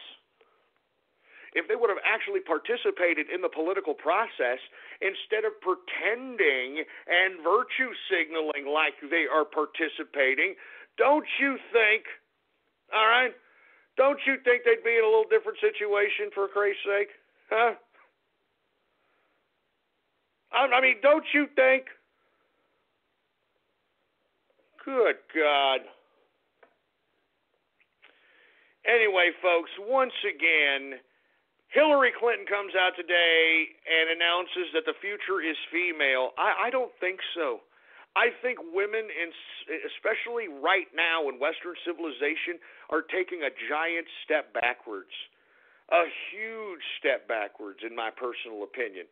I talked about it yesterday. I'm going to vaguely talk about it today. Taking a huge step back. I mean, women used to be something that wanted to be courted, you know? I mean, and begged to be courted. Now you don't even want to acknowledge a woman anymore. You want to know why? Because you don't know if she's going to cause you a problem. And, you know, that's all you women have literally boiled down your whole strife to, is continuously causing problems because you like causing them. All right? You don't like solutions. You like causing problems. I hate to bring up the Davos vote again, but guess who the gender of the two Republicans that voted against Betsy DeVos for Department of Education? It was two Republican women. And you see, why would two Republican women vote against another woman? Because you women like to cause problems. All right?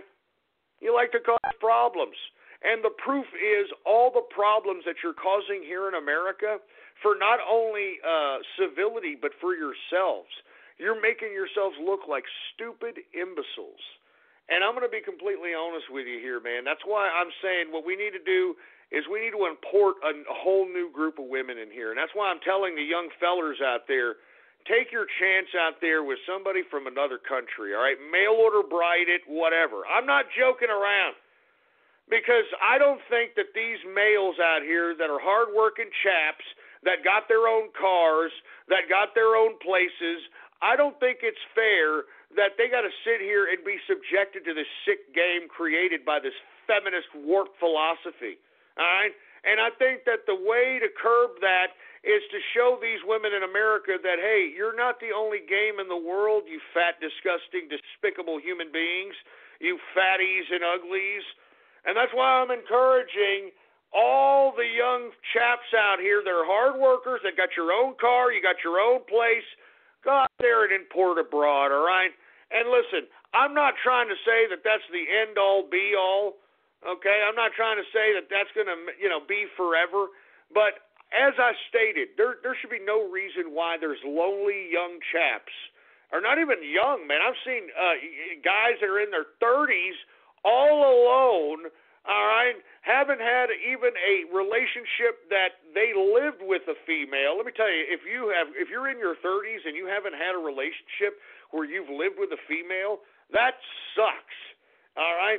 That sucks, because listen, okay, let's say you want to be alone, okay? Let's say you like being a bachelor. Don't you want to know that before you actually make that assumption? I'm just saying, man, let's make America great again by making women great again, all right? Let's make women great again, and let's bring some new crop of women in here. I'm not even joking around.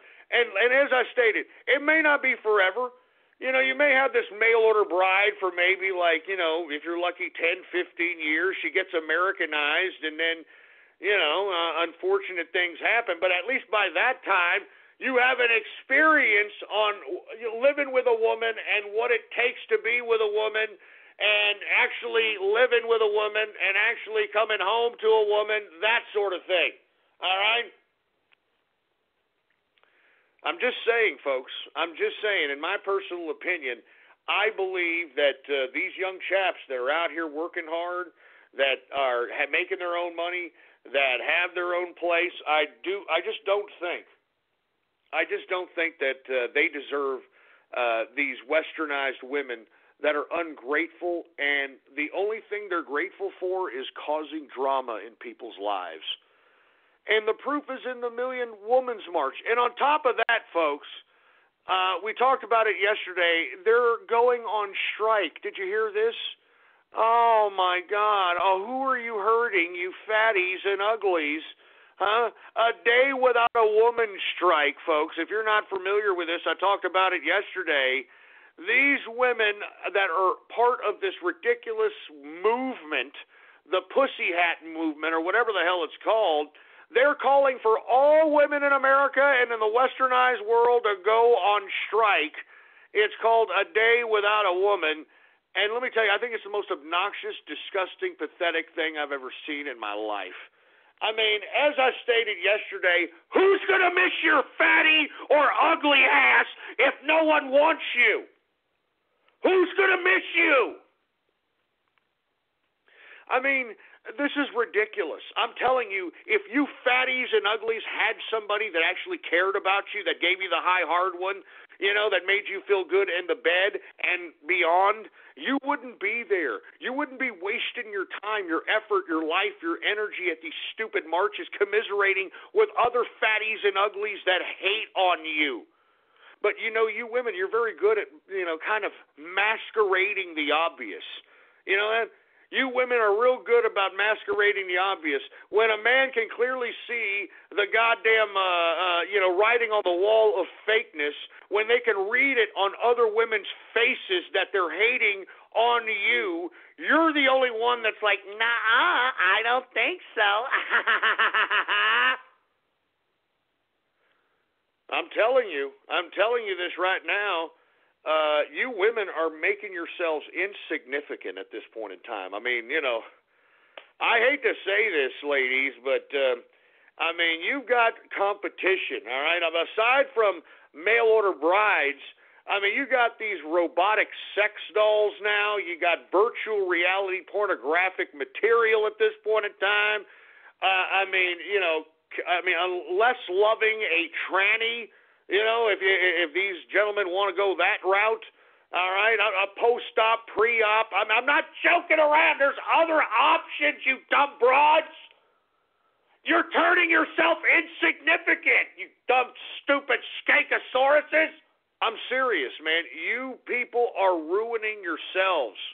And you should all be ashamed of yourselves, man. All of you. Freaking Women's March on Washington. Nothing but a bunch of fatties and uglies, for Christ's sake, man. Get in the goddamn kitchen where you belong, and then maybe you'll have some skills, and then maybe somebody will love you. Maybe then someone will love you. Get in the goddamn kitchen, you stupid skanks. Get in the kitchen.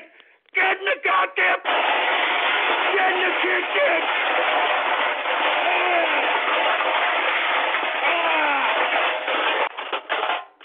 Son of a bitch. Get in the goddamn kitchen where you belong. Jesus Christ, man.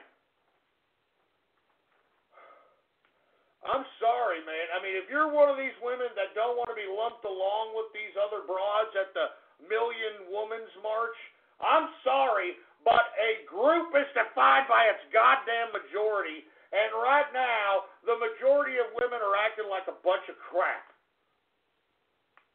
You're acting like a bunch of crap. Give me the damn mic. Give me the mic.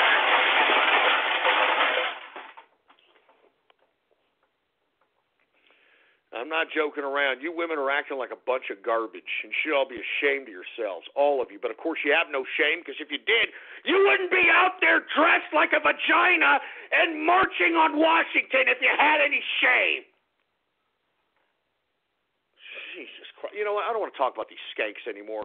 You know, hey, you broads want to, you want to make yourself insignificant? Fine. That doesn't even matter anymore. All right? You broads want to make yourself insignificant? Sex dolls and transgenders are going to take you over. You see, I'm not even joking around. You watch. All right? You watch. I hate to say it, but that's the truth. Anyway, let me move on to another subject matter, folks, because I could go on and on about these stupid, dumb feminist, dumb freaking bull dykes out here, all right? And that's who's basically running most of these women's organizations, these feminist groups. It's a bunch of disgusting, fat, greasy bull dykes, and they're just utilizing these nonprofits, the feminist movement, as nothing more than a meat market or a fish market. It's more like it. I mean, that's the truth be told. You and I know it's a hooey crapping, all right? Anyway, let's move on, folks.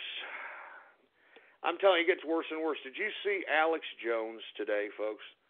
Did you see the Alex Jones show? Now, I want to remind everybody, no one knew who the hell Alexander Dugin was, at least on the mainstream political scale in this country, until yours truly started putting a spotlight on him, because he is known in Russia as, quote, Putin's brain, okay? Nobody knew about Alexander Dugin until yours truly put the connection of Dugin with many of the supposed personalities of the alt-right, which is disturbing because, as I stated, it alludes to the fact that maybe, just maybe, the CIA was possibly a little right when they suggested that Russia meddled into our election. Now, the reason I bring up Dugin, folks, is because, once again, he's tied to all the alt-right personalities. All right? He's tied to Richard Spencer very, very closely. As a matter of fact, Richard Spencer got arrested trying to go to one of this guy's conferences in Budapest, Hungary. You can look that up for yourself. He got busted, what was it, in 2013, trying to go into Budapest, Hungary, trying to see Dugin in some white European conference to some capacity. I don't know what the hell it was. And you can look that up. Aside from Richard Spencer, the Dugin connection, Richard Spencer's wife has got a bigger connection to Dugin. She translates his books into English. Aside from that connection, you got the connection with David Duke. I've got a picture with Dugin and David Duke together. Now, why would that be? If this Mr. White Supremacist, David Duke, is, Mr. White Supremacist over here, why would he be having a picture and meeting with a Russian Jew? You've got the connection with Alex Jones, folks. And let me tell you, the only connection that I found with Alex Jones was the fact that Dugin was praising Alex on Russian television, and Alex replayed that and basked in it. Folks, today, this son of a bitch had Alexander Dugin himself interviewing in the most propagandized Russian shill interview I had ever seen in my life. Let me tell you something. I cannot believe what is going on here, okay? I told you that the Russian connection was there, and it's starting to get even more and more apparent, okay? And Dugin went on Alex Jones's show and completely lied about his fourth political theory. Completely lied to Alex. I don't even know if Alex Jones knows or not. But I have read the fourth political theory by Dugin, and as I stated, folks, it's nothing more than wanting world war, wanting the apocalypse, wanting chaos, and once the ashes have fallen, these people that are a part of Dugin's political philosophy are supposed to come out of the ashes and reestablish society under old traditionalist means, whatever the hell that means. And here I saw Alexander Dugin just completely lie, completely just utilize Alex Jones's InfoWar as a venue to propagandize his political philosophy of lunacy. You understand? I'm not even joking around. And this goes to show you, I told you so. I told you that this Dugin character is connected to all these alt-right idiots. And that should concern each and every one of us on the Trump train, each and every one of us in the capitalist army. Because first and foremost, folks, Alexander Dugin is anti-capitalist. His fourth political theory is against capitalism. His fourth political theory wants to destroy capitalism. He thinks that the three variants that control the world today, liberalism, communism, and capitalism, have to be destroyed. That's what Dugin believes. That's what the whole concept of his fourth political theory is based on. The systematic destruction of liberalism, communism, and capitalism. And once they're destroyed, these people are supposed to come out with the fourth political theory. Peace out of chaos. Peace out of chaos. And I'm telling you, Alex Jones, you're a piece of trash. You're a Russian shill, you son of a bitch. How dare you bring on this goddamn Alexander Dugin and rub it in the faces of everybody? I mean, you couldn't have announced yourself as a Russian shill any more than you did by having this son of a bitch on as a guest in your show. And, Alex, you were just praising this moron. If you haven't seen the interview, I strongly advise you do so. This guy is literally acting like a mouthpiece for Dugin. It's pathetic. I mean, Alex Jones is groveling, drooling, for Christ's sake, as Dugin's on his freaking show. It's pathetic. And Dugin outright lies about his own political theory, outright lies about his motives, outright lies about everything in this interview, man. I mean, it almost seems as if that all these right-wingers that I've implicated, all these alt-right personalities that I've implicated in connection with Dugin, wanted to facilitate this interview with Alex to propagandize Dugin as some kind of a nice guy, some kind of a rational human being. Folks, this asshole Alexander Dugin is insane. Do you understand that? His political philosophy is insanity. I compared it to a teenaged emo kid killing his parents so that he can throw a party in his house. Do you understand that? I'm not joking around. That's his thesis. It's ridiculous. I can't believe people are even following this crap. I can't believe people are even following this garbage, man.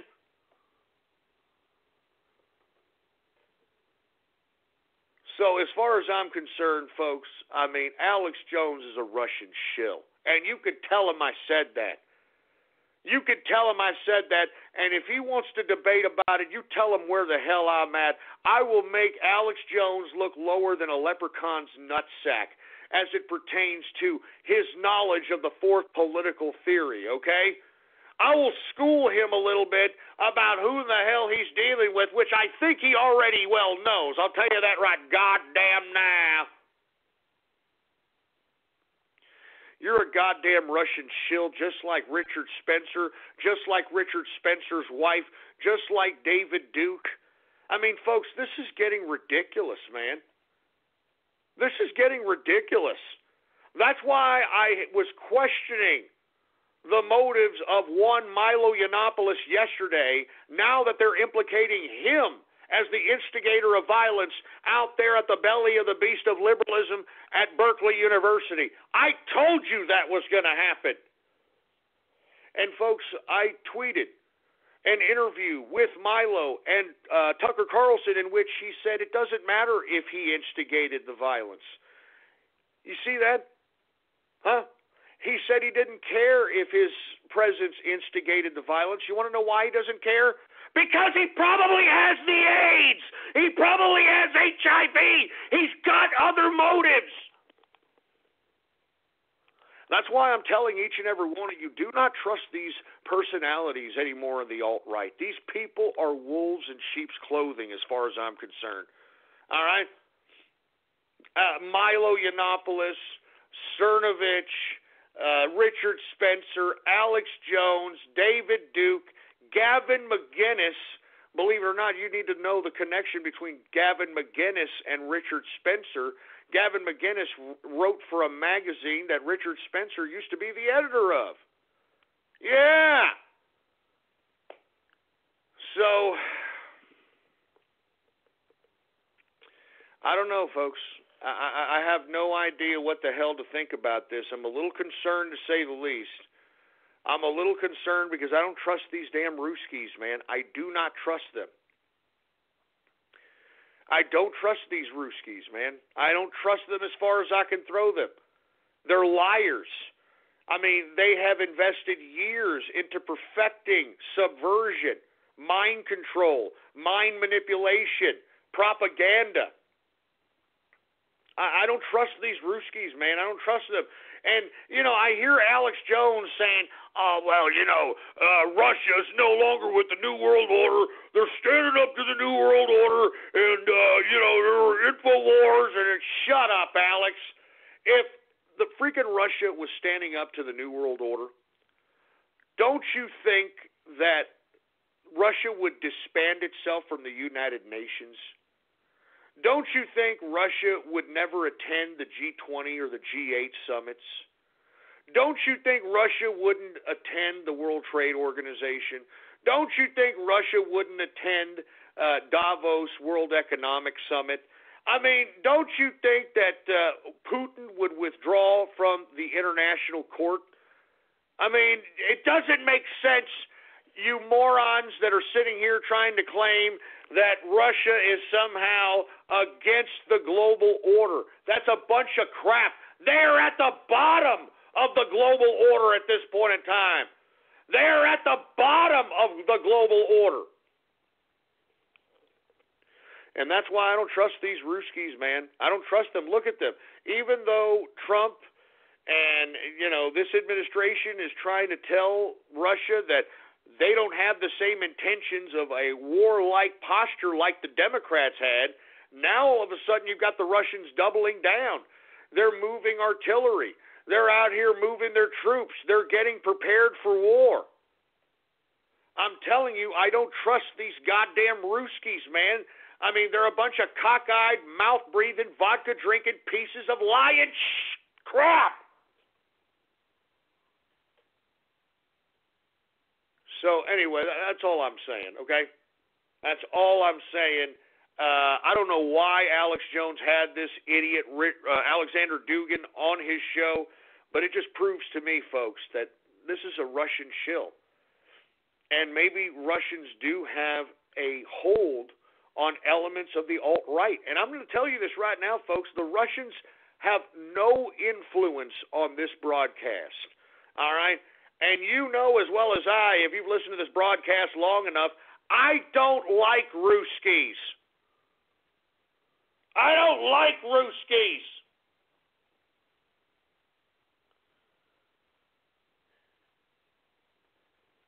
That's all I'm saying. I don't like Ruskies one bit.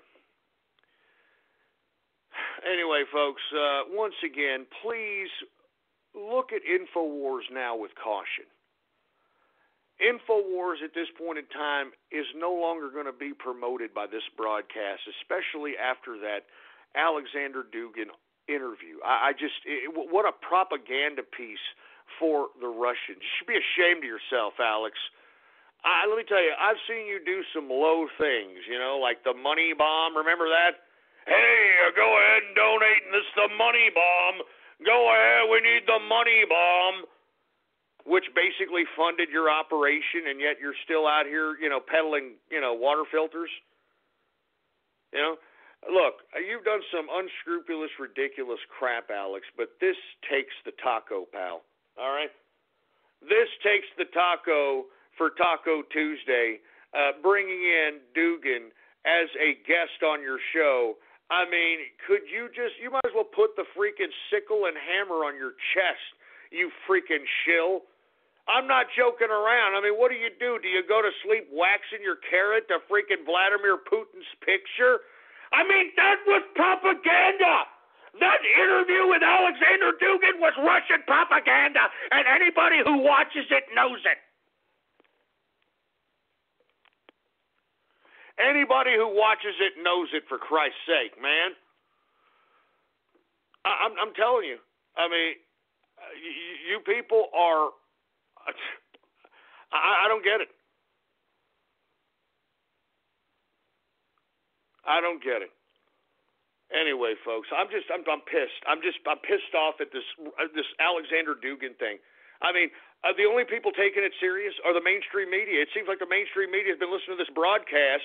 That's why we're seeing more and more of Dugin in the media. And now you've got this interview on Alex Jones's InfoWars. Why? Why would they do that? They're trying to blow a smoke screen. They're trying to show like, hey, everything's okay, dude. What are you talking about? Everything's okay.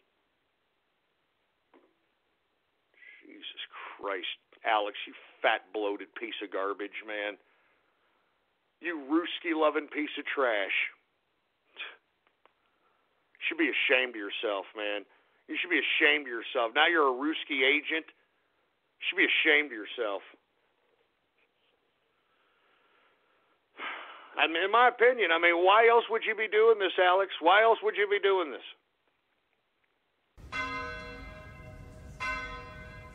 Calling the 2017 Mercedes-Benz GLA simply a compact SUV is like describing a cathedral as just 4 walls and a ceiling. The GLA is both a beautiful work of design and one of the most functional SUVs in its class, and it's available at an exceptional price. Why drive any compact SUV when you could be driving the 2017 Mercedes-Benz GLA? Visit MBUSA.com/GLA to learn more. Mercedes-Benz, the best or nothing. Anyway, folks, we are now in the third and final hour of the True Capitalist Radio broadcast. And, of course, I am your host, the man they call Ghost. And once again, I want to thank you very much for tuning in with me. Before we get started, I'd like for everybody to please spread it around like wildfire and let everybody know that True Capitalist Radio is in effect and in the house. And we are live every Monday through Friday, 4 p.m. Central Standard Time, right here on the official website of the True Capitalist Radio broadcast. And it is blogtalkradio.com/ghost. That's blogtalkradio.com/ghost. And, of course, if you have not done so, please follow me on Twitter. The Twitter name to follow is PoliticsGhost. All one word, no underscores. PoliticsGhost is the name to follow, all right? Now, I don't want to talk anymore about Alex Jones and Alexander Dugin. I don't know, maybe they like each other because they got the same first name. I don't know. I don't care. But I'm tired of this Ruski shill crap.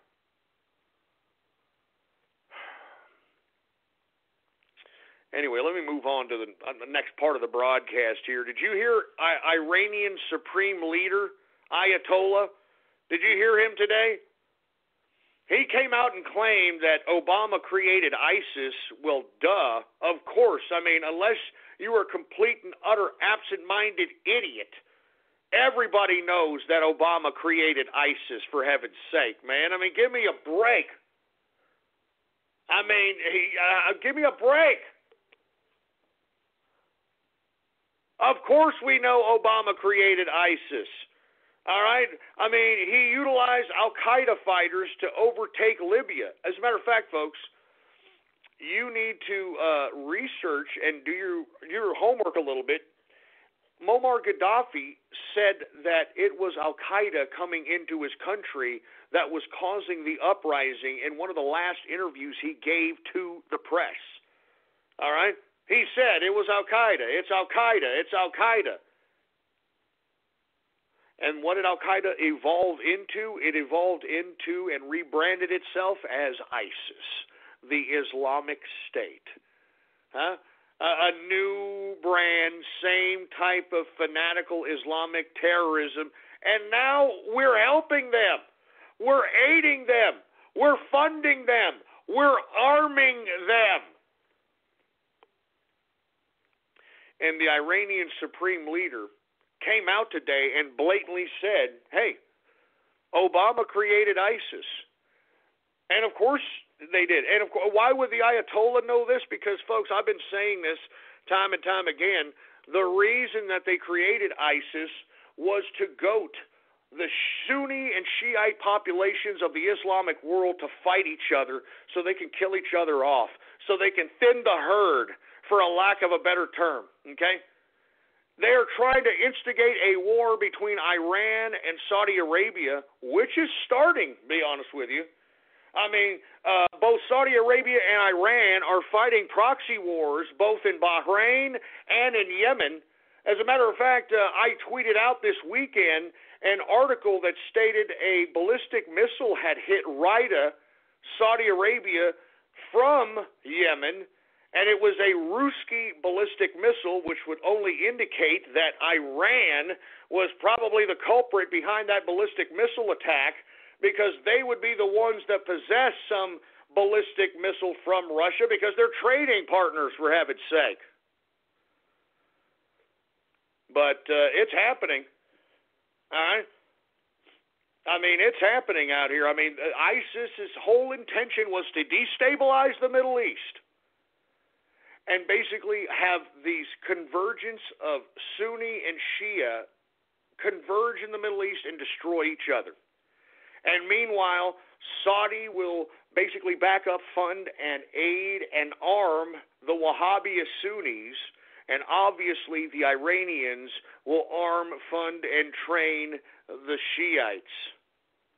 That's what I'm saying, man. All right? That's all I'm saying. As a matter of fact, Obama said it himself. All right? Obama said it himself. Here it is right here. Okay? Obama has a Freudian slip. Here's him in a press conference at the Pentagon saying that we're training ISIL or ISIS.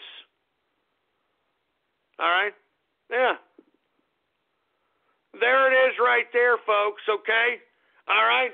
I mean, of course they did. And you know what else the Ayatollah said?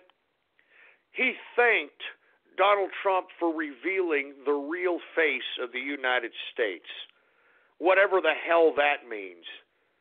All right? And what is the real face of the United States there, Ayatollah? What is it? I'd like for you to enlighten us with your Shiite cleric knowledge. I'd like for you to clarify why exactly you said that statement, for heaven's sake, man. I mean, you're lucky that our president during the last tenure, all right, President Obama, you're lucky that he was a literally power bottom cuck. Because if Trump were president in 2009, we would have sent aid to the Iranian Revolution, and you would have been toppled and off with your head, Ayatollah. Off with your head. But unfortunately, for whatever reason, no one lifted a finger to aid the Iranian Revolution of 2009. No one cared except me. And if you don't believe me, look back in that archive. If you don't believe me, look back in that archive. Each and every one of those goddamn episodes are time-dated and stamped. Go back to 2009, and I'm telling you, I was the only one screaming at the time for anyone to go in and aid the Iranian Revolution of 2009. We would not even be here if we would have aided that revolution. Ayatollah would be dead, all right? Ahmadinejad and the Iranian Revolution would have been history. But unfortunately, that wasn't the case.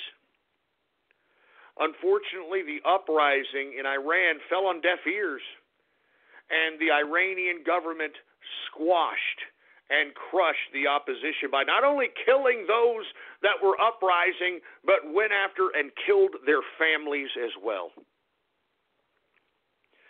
So I don't know what Iran's trying to do. I don't know why it's posturing up, but this should point to the fact that if they're doing this after the supposed great Iranian nuclear deal that was signed by John Kerry in the Obama administration, then what does that say about the legacy of Obama?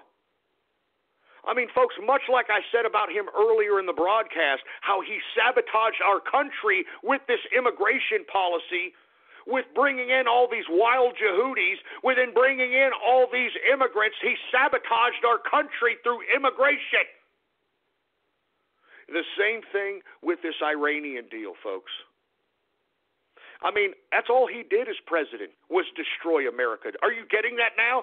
That's all Obama did, was destroy this country. And in this Iranian deal, what did we give Iran? Over $250 billion? Huh? $250 billion so that they won't buy, or excuse me, they won't make a nuclear weapon? Folks, they could buy a nuclear weapon with $250 billion. I mean, that deal was the worst deal, just like President Trump said, the worst deal in deal-making history. And guess who dealt it? Career politicians. Career politicians were the ones that created this ridiculous, disgusting nuclear deal. And on top of that, our disgusting, despicable ex-president, Barack Obama, pay a ransom to terrorists. Pay a ransom to terrorists. The first time in American history that we've negotiated with terrorists. Oh, you know what? I take that back. The second time. Remember the first time was with the Taliban, with that damn traitor that should be executed, Bergdahl. That asshole Bergdahl that we traded 4 Islamic killers for, that son of a bitch should be executed, for Christ's sake. I'm telling you, you starting to get it now? Huh? Obama sabotages our country with his immigration policy. Obama aids ISIS, funds ISIS, trains ISIS. Obama gives $250 billion to Iran, which now they can in turn go buy a goddamn nuclear warhead if they wanted to. They don't even have to build it. They don't even have to make it. Obama pays ransoms. He pays ransoms, for Christ's sake, man. That's why I'm saying, I mean, anybody who still talks in favor of Obama at this point in time, you need your head examined. I sincerely believe that Barack Obama should be tried for treason. He should be tried for treason. I'm not joking around about this. He should be tried for treason, for high crimes, misdemeanors, and war crimes as well. And that's all there is to it. Anyway, folks, let me move on because we're kind of running out of time here. Once again, Iranian Supreme Leader Ayatollah claims that Obama created ISIS, which, of course, if you don't know that by now, you're an utter buffoon. And thanks, Donald Trump, for revealing the, quote, real face of the United States, whatever the hell that means, all right? Whatever the hell that means. Anyway, let me continue going. Did you hear about the latest news in Brexit? No renegotiation on Brexit deal, even if Parliament rejects it. So does this mean it's happening? I mean, I'm not joking around, folks. I mean, at least Theresa May at this point in time has put her nuts on the table. Well, I guess she's a woman. She put her tits on the table, I guess. I guess that'd be the appropriate euphemism. She puts her tits on the table and says, no, we're going to vote on this, and we're still going to pass, don't matter what. So regardless if this Parliament vote rejects or accepts the current Brexit deal, it's still going. Brexit is still going, deal or no deal, which, of course, has many within the Parliament questioning whether or not their votes on this are simply symbolic. So, folks, I'm telling you this right now. I mean, Brexit may be happening here, all right? I mean, Brexit may be happening right here. It doesn't matter at this point in time. You know what I mean? Woo! And listen, I'm happy for Britannia. All right, I'm happy for them. But I'm still a little upset. I'm still a little angry that Parliament voted to not allow Trump to address Parliament. I think that's a slap in the face. I think that's a slap in the face to America. But you know what? I'm just gonna keep my mouth shut about that. All right? I'm gonna keep my mouth shut about that, and I'm gonna take a step back and say, you know what? I'm gonna let Britannia savor the flavor of this particular Brexit situation. But I want to warn Britannia that there's going to be some bumps in the road, and it potentially could cause Europe to go into a recession. Now, I want you all to know this. Now, of course, there is, $3.2 trillion on the balance sheet of the European Union, but at the same time, this separation of the markets is definitely going to discombobulate the European economy. And moreover, it may potentially throw another huge dip in the British pound sterling. A lot of things may be happening. So, in my personal opinion, I would accumulate silver and gold right now as a hedge if I was in Europe right now. All right? And if you can't do that, well, then buy Bitcoin or do something. I'm not joking around. Do something to hedge the impending doom that this particular reaction to Brexit will have. All right? Because that's what's going to happen. I mean, you're going to have all the investors in Europe, all the investors in America reacting once Brexit becomes an actual reality. I mean, that's what they do. That's what happens. I mean, the investors, they see the news, they see what's happening, they don't know what's happening.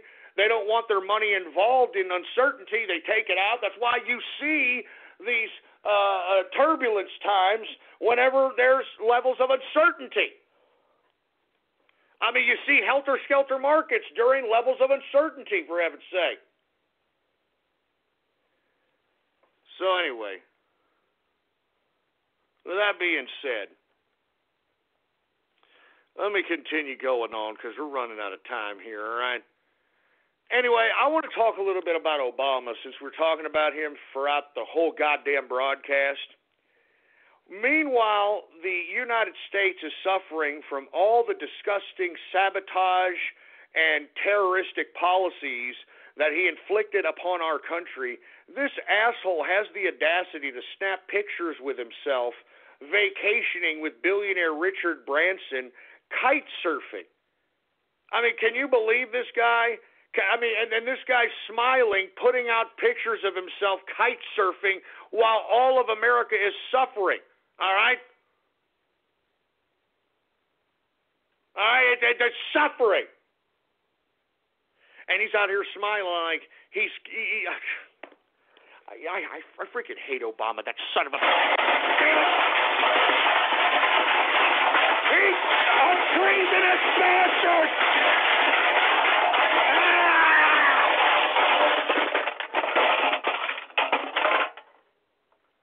He's a treasonous bastard! And this guy's coming out, windsurfing, taking pictures like it's a big day in Mr. Rogers' neighborhood, for Christ's sake. Our country is suffering, Obama, you psychopath. Our country is suffering because of you and your stupid policies and your destruction. Son of a bitch. I'm sick of Obama. Just give me the mic. Give me the mic. Look, Obama, just go away. We don't want to see your power bottom face again. Go away. I mean, don't you and Michelle have some, colon tenderizing to do to one another or something? I'm just saying, man, go away, man. Go away, Obama. We don't want to see you, okay? We don't care. And not to mention, did you see the picture of this guy when he was posing for kite surfing? I mean, is this guy got the AIDS or what? I mean, Jesus Christ, man. This guy he's so skinny he can hand glide on a Dorito. As a matter of fact, I think that's what he was kite surfing from. He had a freaking Dorito, for Christ's sake. I'm not joking. Have you seen the pictures? Have you seen his spaghetti, stringy arms, for Christ's sake? He looks like Gumby.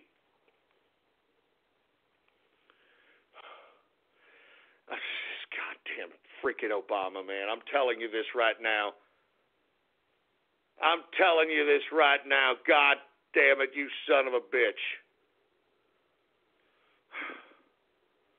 You son of a bitch. You know, I'm tired of Obama, folks. I know what this man did to the country. He destroyed this country. He should be looked down upon. We should spit on his memory. I mean, he should literally be a black mark, no pun intended, a black mark on American history. We should never look favorably on this piece of crap. We should never look favorably on this piece of trash.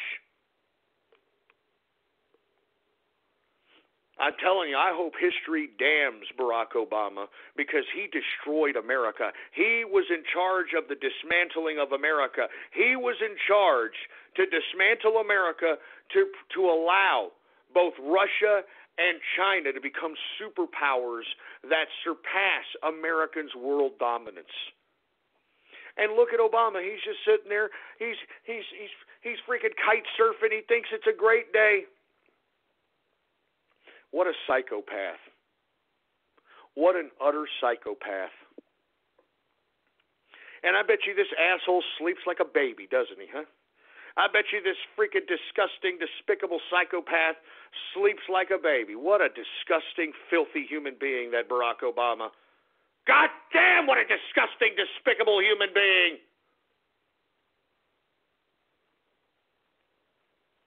Despicable human being, man. I can't believe that idiot was president for 8 years, man. I don't want to see your face anymore, Obama. Okay, you should be tried for treason. You should be in jail. You should be in jail for war crimes, for heaven's sake, man. You should be in jail for lying to the American people about your birth certificate. Do you understand that? You should be in jail for all the garbage you have done to destroy this country. That's what you did, Obama. You sabotaged this country. You destroyed this country. You sick psychopath jerk. Goddamn Obama, you freaking pickled prick, seat-sniffing, phallic, fluffing, belch-breathing, urinal cake curating, pedophile peace-probing, enema bag cleaning, cuckold connoisseur, foreskin muzzle-loving, piece of zombie cooch-loving crap. Just take your stupid smile, take your stupid face, and go somewhere else. Go somewhere else.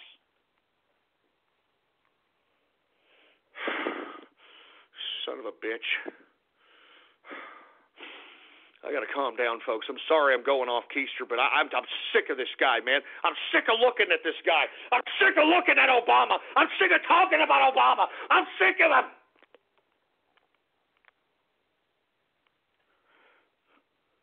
What a dumb power bottom fruit bowl that damn president is. I'm telling you, that damn power bottom fruit bowl Obama is.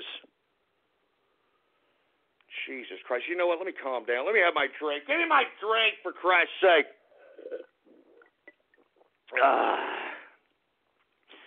All right. Let me calm down. I'm sorry, folks. there's just a lot of bad crap that's just pissing me off, man.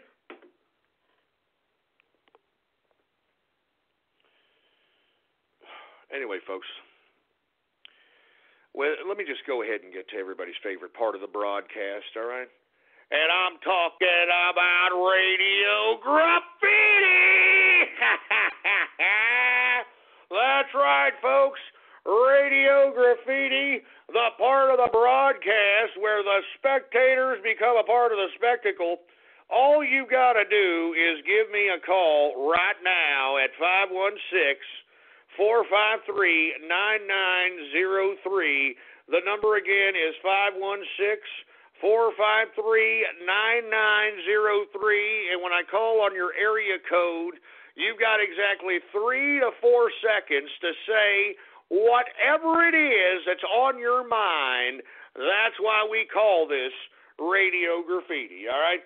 And before we get into anything, folks, I want to remind everybody that the True Capitalist Radio Valentine's Day cards are coming down by tomorrow, probably tomorrow morning, so that we can go ahead and get all the last remaining orders in for all those that want some Valentine's Day cards in or around Valentine's Day.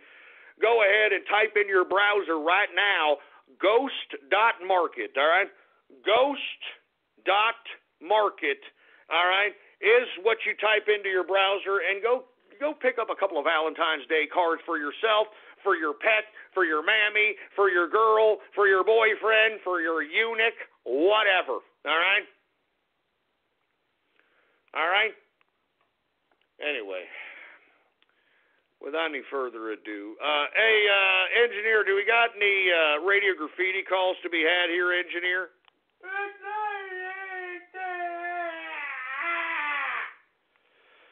All right.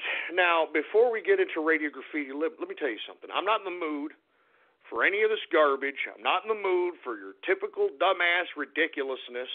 I am not in the mood, okay? So, I may just go off the keister and I may just end this broadcast because I just can't take this crap anymore, man. I'm telling you.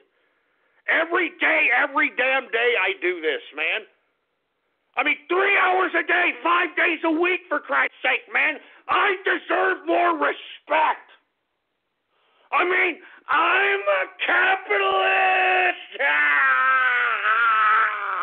And I deserve the respect according to that title. And I mean it, folks. I mean it.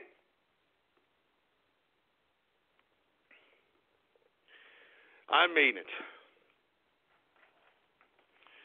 Anyway, let's just go ahead and get to Radio Graffiti right now. All right, how about Anonymous Radio Graffiti?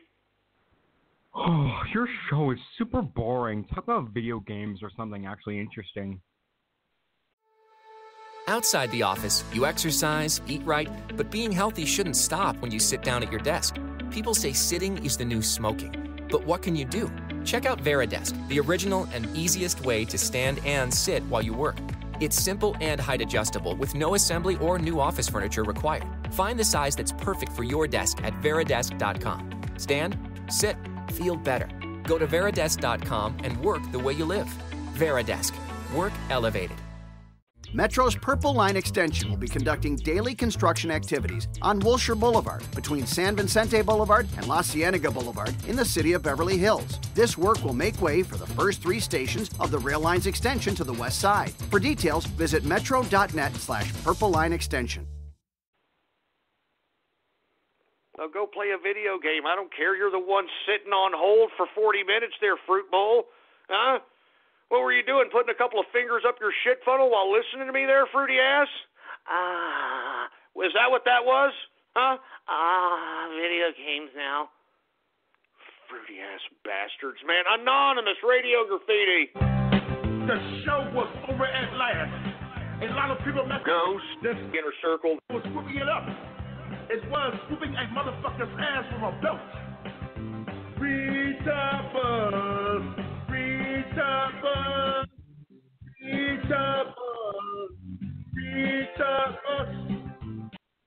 Okay, great. I don't know what the hell that's supposed to mean, but shove it up your pooper. Anonymous Radio Graffiti. Mr. Seb, Radio Graffiti.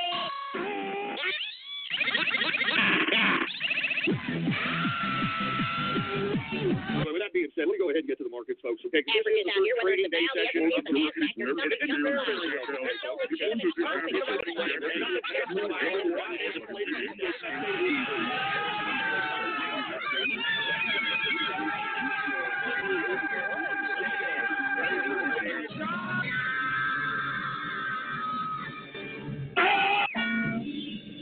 One plus one equals potato. Yay! Yay! Yay! What the goddamn hell was that? What kind of a bad acid trip was that, man? Jesus Christ. I mean, you're trying to trip people out over the internet listening to this broadcast, man? You probably audible-induced people into some kind of freaking hallucinogenic or something. I don't know. Anonymous Radio Graffiti. How about 423 Radio Graffiti? Hello? Do you know what Ralph just said? What did you say again? No. He said... Hell no! Yes, that. Do you know where he heard it? Some ghetto-fied single daddy. No. He heard it from your son. What?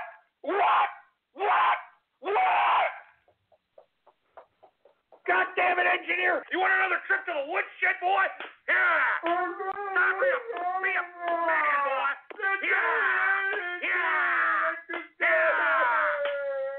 Yeah! Another shot of mysterious, inexorable official justice.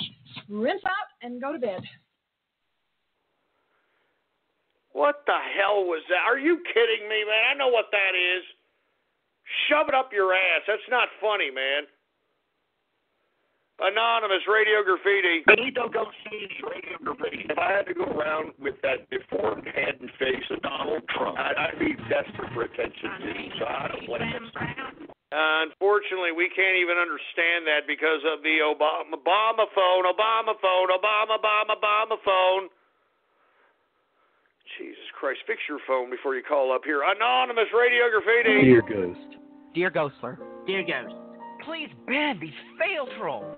Sneakman is trying to divide parts of our fan base. Mass Pony is inciting problems and not backing up his claims.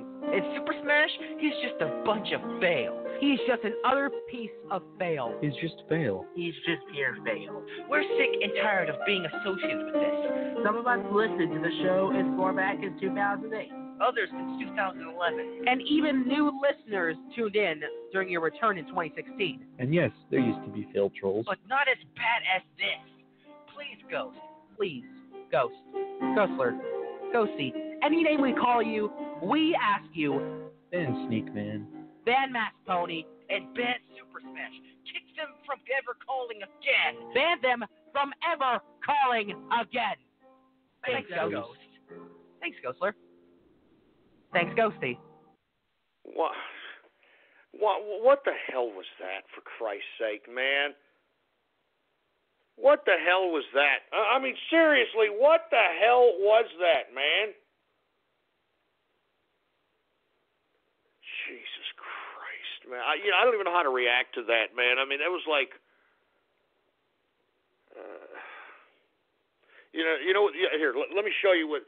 Let me show you what that inspired me to do. All right, here. Let me show you what that inspired me to do. This is what that inspired me to do. All right, that's what that inspired me to do right there. Stupid sons of bitches, for Christ's sake. Anonymous Radio Graffiti. Hey, man, capitalist radio fucking graffiti. Contradictions, baby. 446 days of Jewish lies. Contradictions, baby. 446 days of Jewish lies.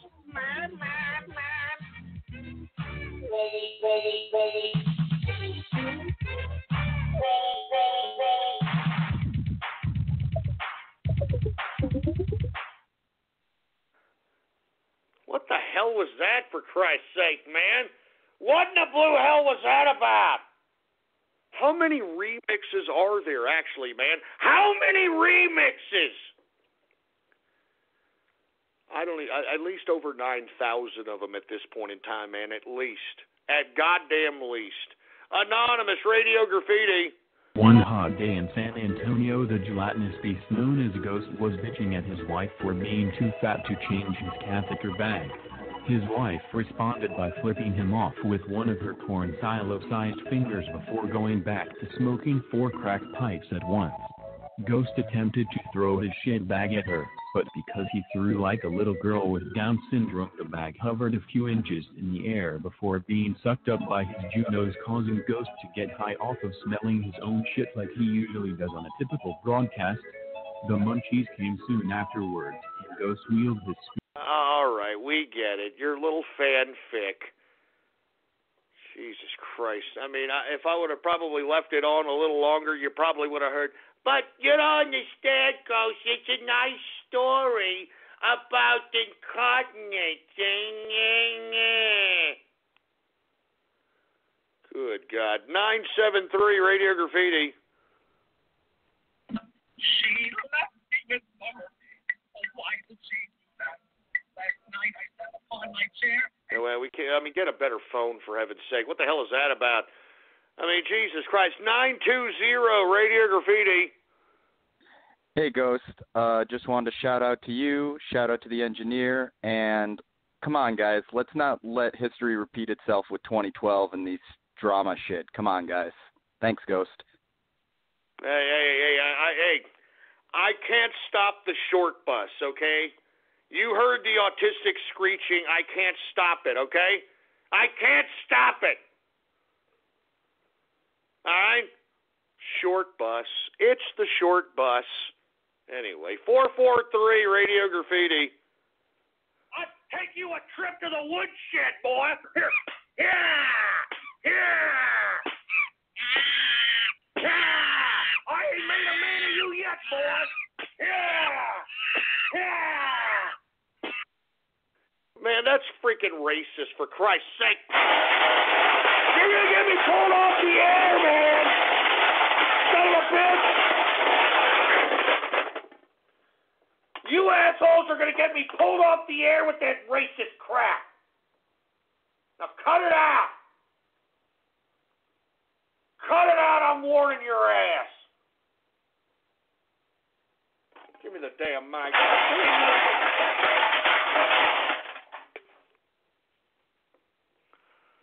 I'm warning your ass. Jesus Christ. Anonymous Radio Graffiti.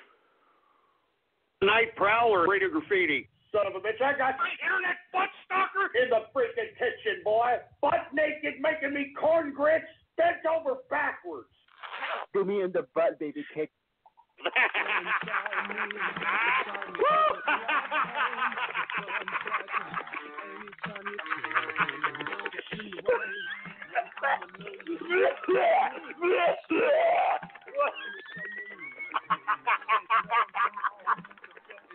I'm sorry, I didn't mean to laugh.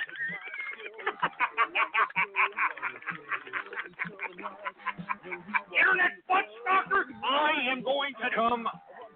Yeah, baby cake.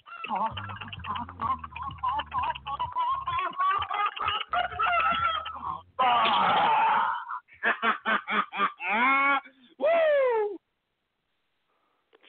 You son of a bitch. Damn it! Sick ass pervert! You're sick!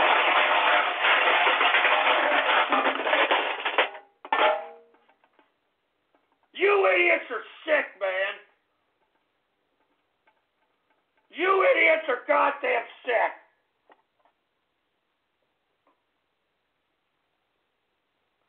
You idiots are sick, and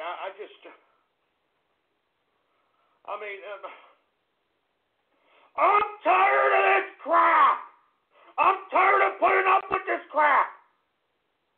I've got a freaking short bus over here. I got freaking troll terrorists and cyber vermin.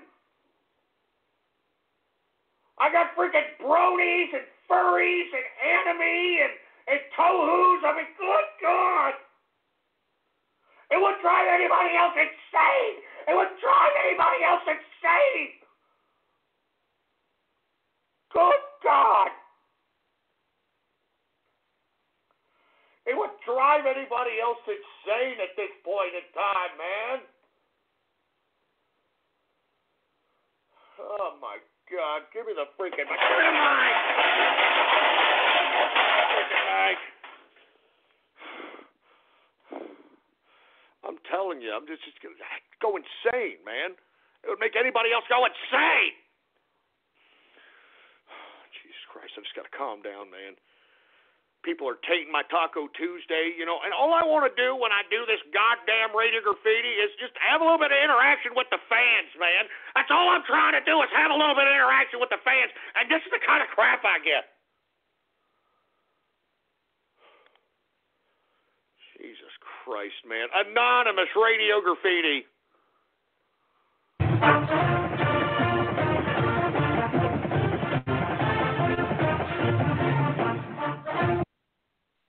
Hey, shove that Oklahoma little tune up your ass, all right? This is Longhorns, baby! Anonymous radio graffiti. Valentine's Day, right? Oh, Jesus Christ, I thought you were something else. Anonymous radio graffiti.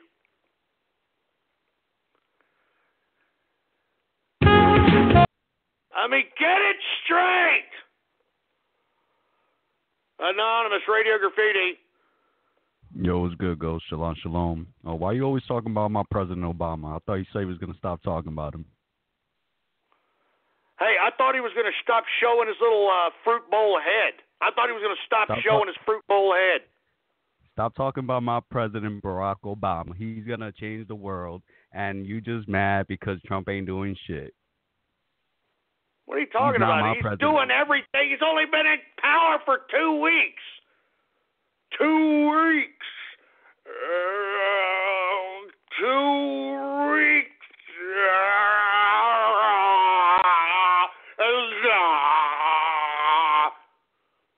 Anyway, Anonymous radio graffiti. Hello? Yeah. I don't know. Keep up the good work. Keep up the good work. Keep up the good work. Nice show. Oh, okay, thank you. I appreciate it. How about 919 Radio Graffiti? Super Smash Radio Graffiti. This is True Inner Circle Radio. True Inner Circle Radio. I am your host, the man they call Ghost. The man asks him to him in Spanish. Give him money or give him death. Okay, my friend. And now he'll take it from here. The man who scams his banks for money, the man they call Ghost. Yeah, you know what? Look, I know who's doing that, okay? It's the Inner Circle short bus. Now, I want to reiterate that those folks that are banished to the short bus, I mean, they're not kicked out of the Inner Circle. They're not going to kick it at the adults table, you know? They're not going to kick it in the capitalist limo, the Inner Circle limo. You're going to have to stick on the short bus because you're tards. Because you're stupid tards that aren't going to amount to crap. That's why you're on the short bus, all right? And not to mention, we got some slots opening up, as a matter of fact. And I know that I've got some people within the Inner Circle that want to recruit people within. So what I'm going to do here is the Inner Circle slots will probably be put up sometime next week at midnight. And I'm not even going to announce it because I don't want 20 and younger tards buying any more slots, all right? We don't need anybody more on the short bus, all right? We don't need to be putting anybody more on the short bus. Jesus Christ, man. Anyway, who else do we got? We got Anonymous Radio Graffiti. Hello, what's going on? I'd like to discuss the gold standard and why we think we should return to it. And there are two reasons I'd like to do this. One, we take away the power from these bureaucrats who determine the value of the... Wait, hold on just a second. That sounds like somebody that's supposed to be on the short bus. Isn't that supposed to be, it is I, the Teutonic Plague? Hey, Teutonic man, aren't you supposed to be on the short bus with, like, the others? How about 214 Radio Graffiti? Hey, 214, you there or what? faggot. Are you going to say something more than that, or what? I got my point across your closet faggot. I'm sorry, you've got something in your mouth. Can you take it out? Maybe it's like a flesh flute or something. Can you talk like you've got a pair of balls instead of acting like some scared little twat? Yeah. You are a closet faggot. Does that fit your bitch needs? Oh, yeah. Do you have another male back there? Sound like somebody with a deeper voice than you. You might want to switch the phone because you sound like you just popped out of the anal passage of, like, RuPaul or something. Sounds what are you going to put some lipstick and a wig on? If you want to hear my buddy say that you're a closet faggot, hey, Nathan, you want to call him a closet faggot for me? There you go. We got two people saying you're a closet faggot. How come there's no girls over there? Because we're just hanging out playing video games. We didn't want to invite any girls. Oh, hanging out playing video? Yeah, you're playing pocket pool with each other, right, huh? Is that what you're doing? Because you know, Final Fantasy for him. Cat got your tongue there, boy, huh? Or something else got your tongue, huh, boy? No, nothing's got my tongue. I think you got a gay fetish, dude. I think you really need to consult your wife about your gay fetish. Are you kidding me? You sound like you just popped out of the anal passage of Richard Simmons. Have you heard yourself? How old are you? 19. How old are you? 19. God damn. Are you Wait a minute. You're 19? No way. Not sounding like that kind of fruity, man. Are you a cross-dresser or something? No. Puberty's very Do you have, like, little balls? Do you have, like, your balls? Are they, like, really small or something? Like chickpeas or something? My balls are bigger than your brain. Well, then why do you sound so fruity? What is the point of sounding so fruity? Can you go lower on your voice? Maybe, I don't know. Just lower Yeah. You see, he is putting on a fruit bowl show, huh? You're putting on a fruit bowl show. Is that for your man over there? Is he the top? Fruit bowl show? Is this like your fetish? Do you like really want me to be gay? Do you have a thing for like teenage boys or something? You sound like you're part of Pizzagate, dude. Wait a minute. Didn't you just say you're 19? Yeah. But you sound I just made that reference earlier. Did you hear what you just... Now, did you see what just said? You see what just happened here, folks? I was just talking about how many people on the short bus over here think that they're still teenagers, even though they're 19. All right? Do you hear this, Fruit Bowl? He's like, what, do you have a fetish for, like, teenage boys or something? Hey, you're 19 years old, little Fruit Bowl. I know that you want to consider yourself still a teenage trap, but you're not, okay? You're 19. So anyway, with that being said, let me move on, for Christ's sake, man. We don't need anybody else fruiting up the joint like that. Good God. Who else do we have going on over here? How about, Jesus Christ. How about Anonymous Radio Graffiti? This is Sparta Radio Graffiti. Dispense justice with extreme prejudice on these stupid, obnoxious, sweaty, disgusting, smelly, wild Yehudis. As a matter of fact, I had to take it upon myself. Quebec. Hail Donald Trump! Hail Donald Trump!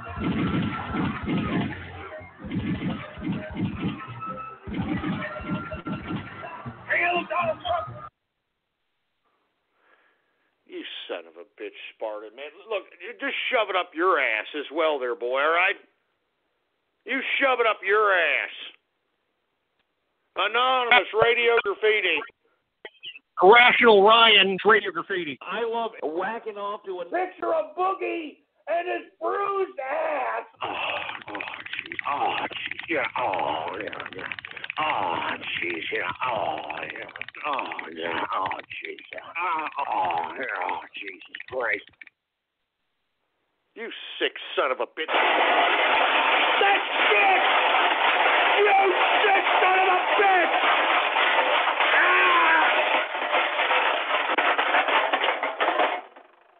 That's freaking sick, man. That's not even something to be kidding around about. Good God, freaking Boogie. Are you freaking joking? Oh, my God. You sick son of a bitch, man. All right?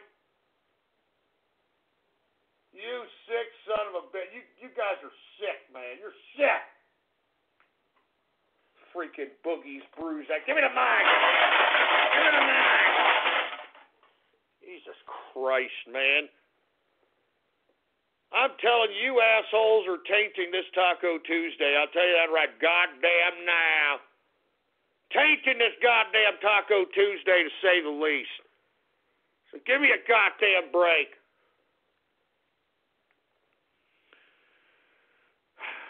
Jesus Christ, I'm sick. I mean, I can't believe I do this show on a consistent goddamn basis, for heaven's sake.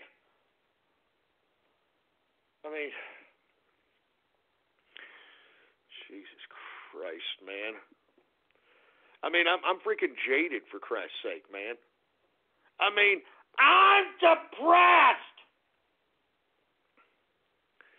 I deserve more respect than this, all right? Anyway, folks, let me continue going here. I'm just... I'm just sick, man. Anonymous Radio Graffiti. Well, they're stupid and they're crazy. They're scratching African booty. They're all together fruity. The Ghostler family. The husband is a tryhard. The son is a huge retard. I want to bang his wife hard. The Ghostler family. So get a raging hard on, a postcard you can shit on. We're gonna troll live on the Ghostler family. No, you shut up with that crap, all right? You shut up! Fruity bastards. I'm telling you, man. I mean, fruity-ass bastards. Oh, Jesus Christ, man.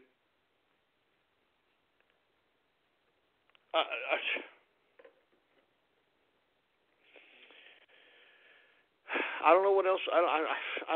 Anonymous Radio Graffiti. My name is Cleveland Brown.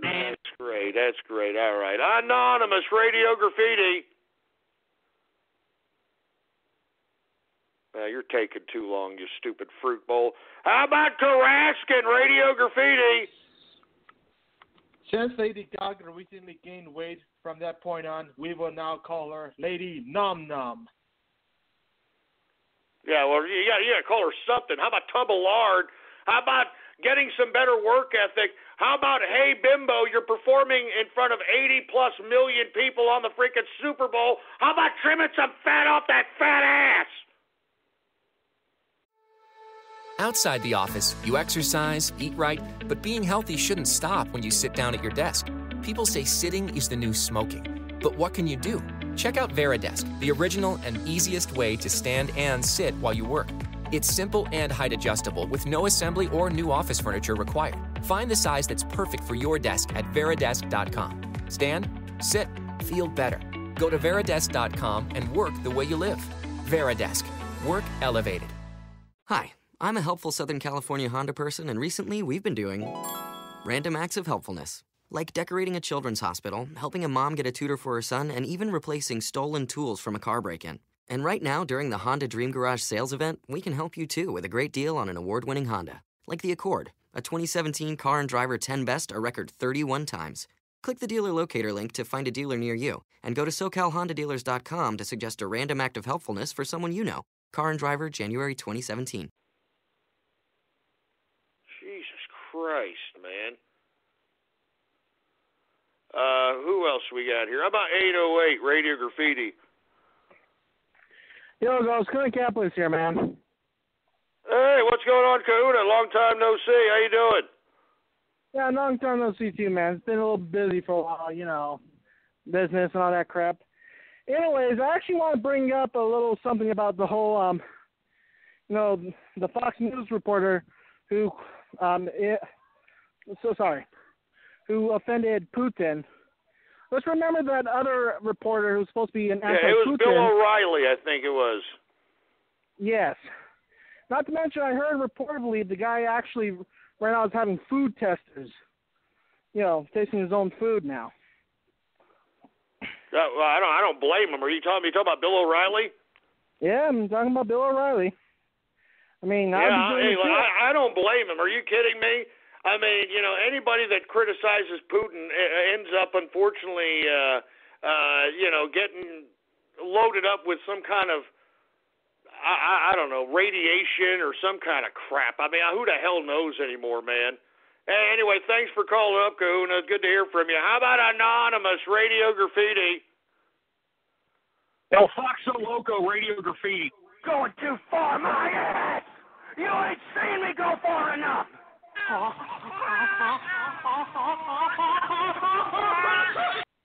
Okay, that's great. All right, that's great. Obviously, that's somebody from the freaking short bus. Obviously. Anonymous Radio Graffiti. Fuck you, Texas, and fuck you, Lone Star Bear. Yeah, that's just great. Anonymous Radio Graffiti.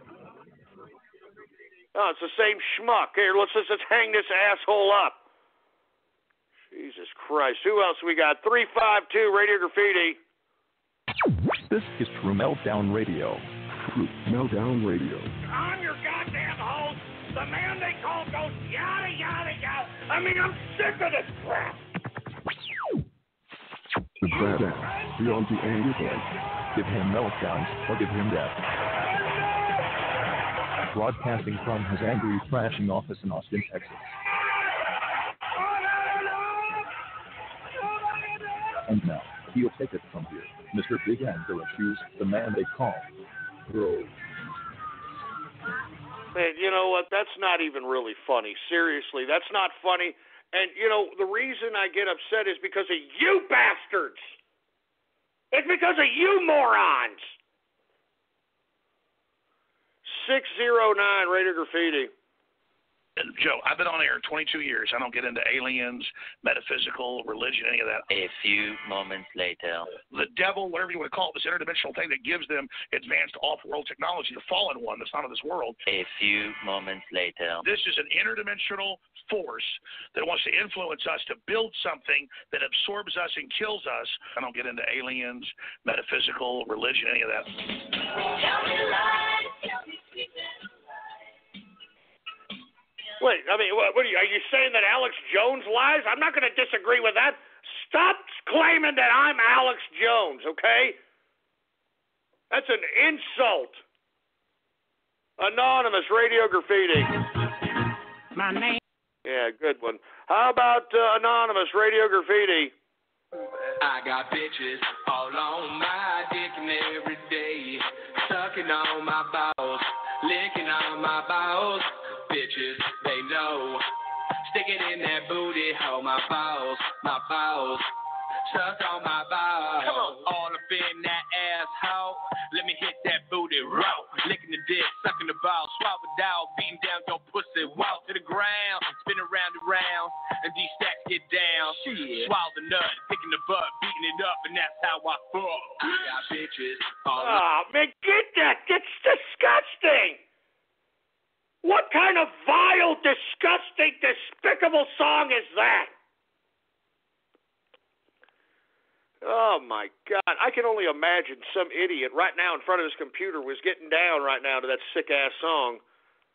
Leprechaun in his ass, my bowels, lick about my bowels. Give me a freaking break, for Christ's sake, man. 559 Radio Graffiti.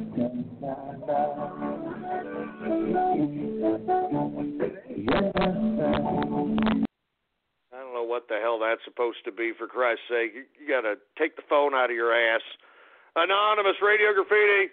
Benito Gosini, Radio Graffiti. If I had to go around with that deformed head and face of Donald Trump, I'd be desperate for attention, too, so I don't blame him. And I am proud to be.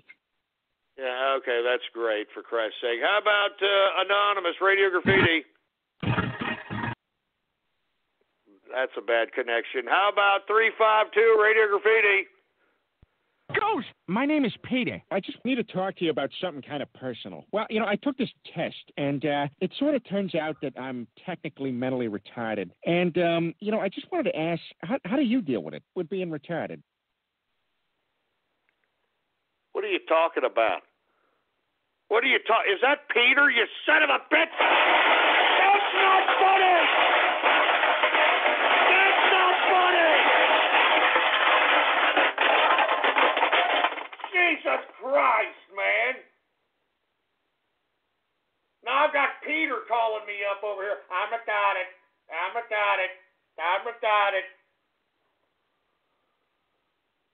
Jesus. Now, give it a mic.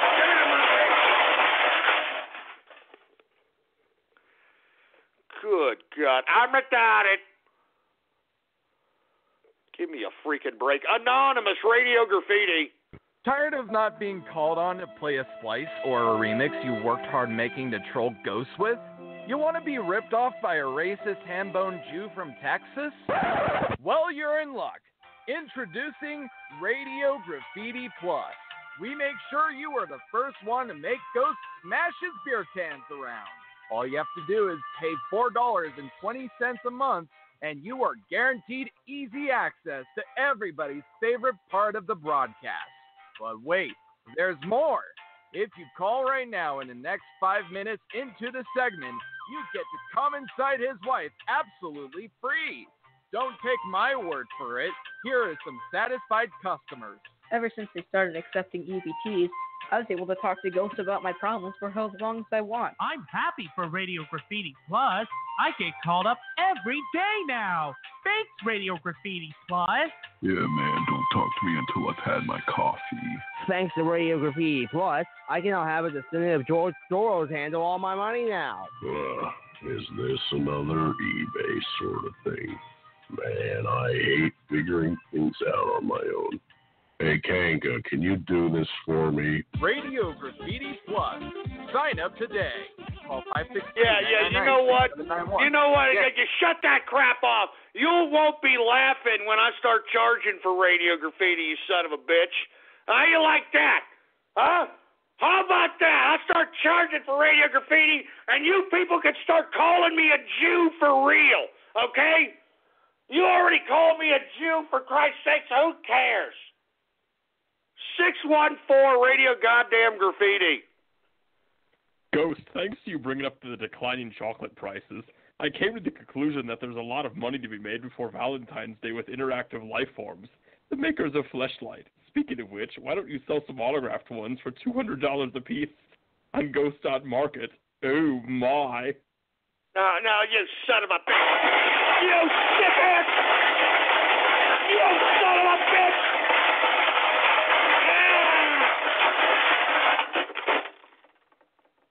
Choco Fleshlights?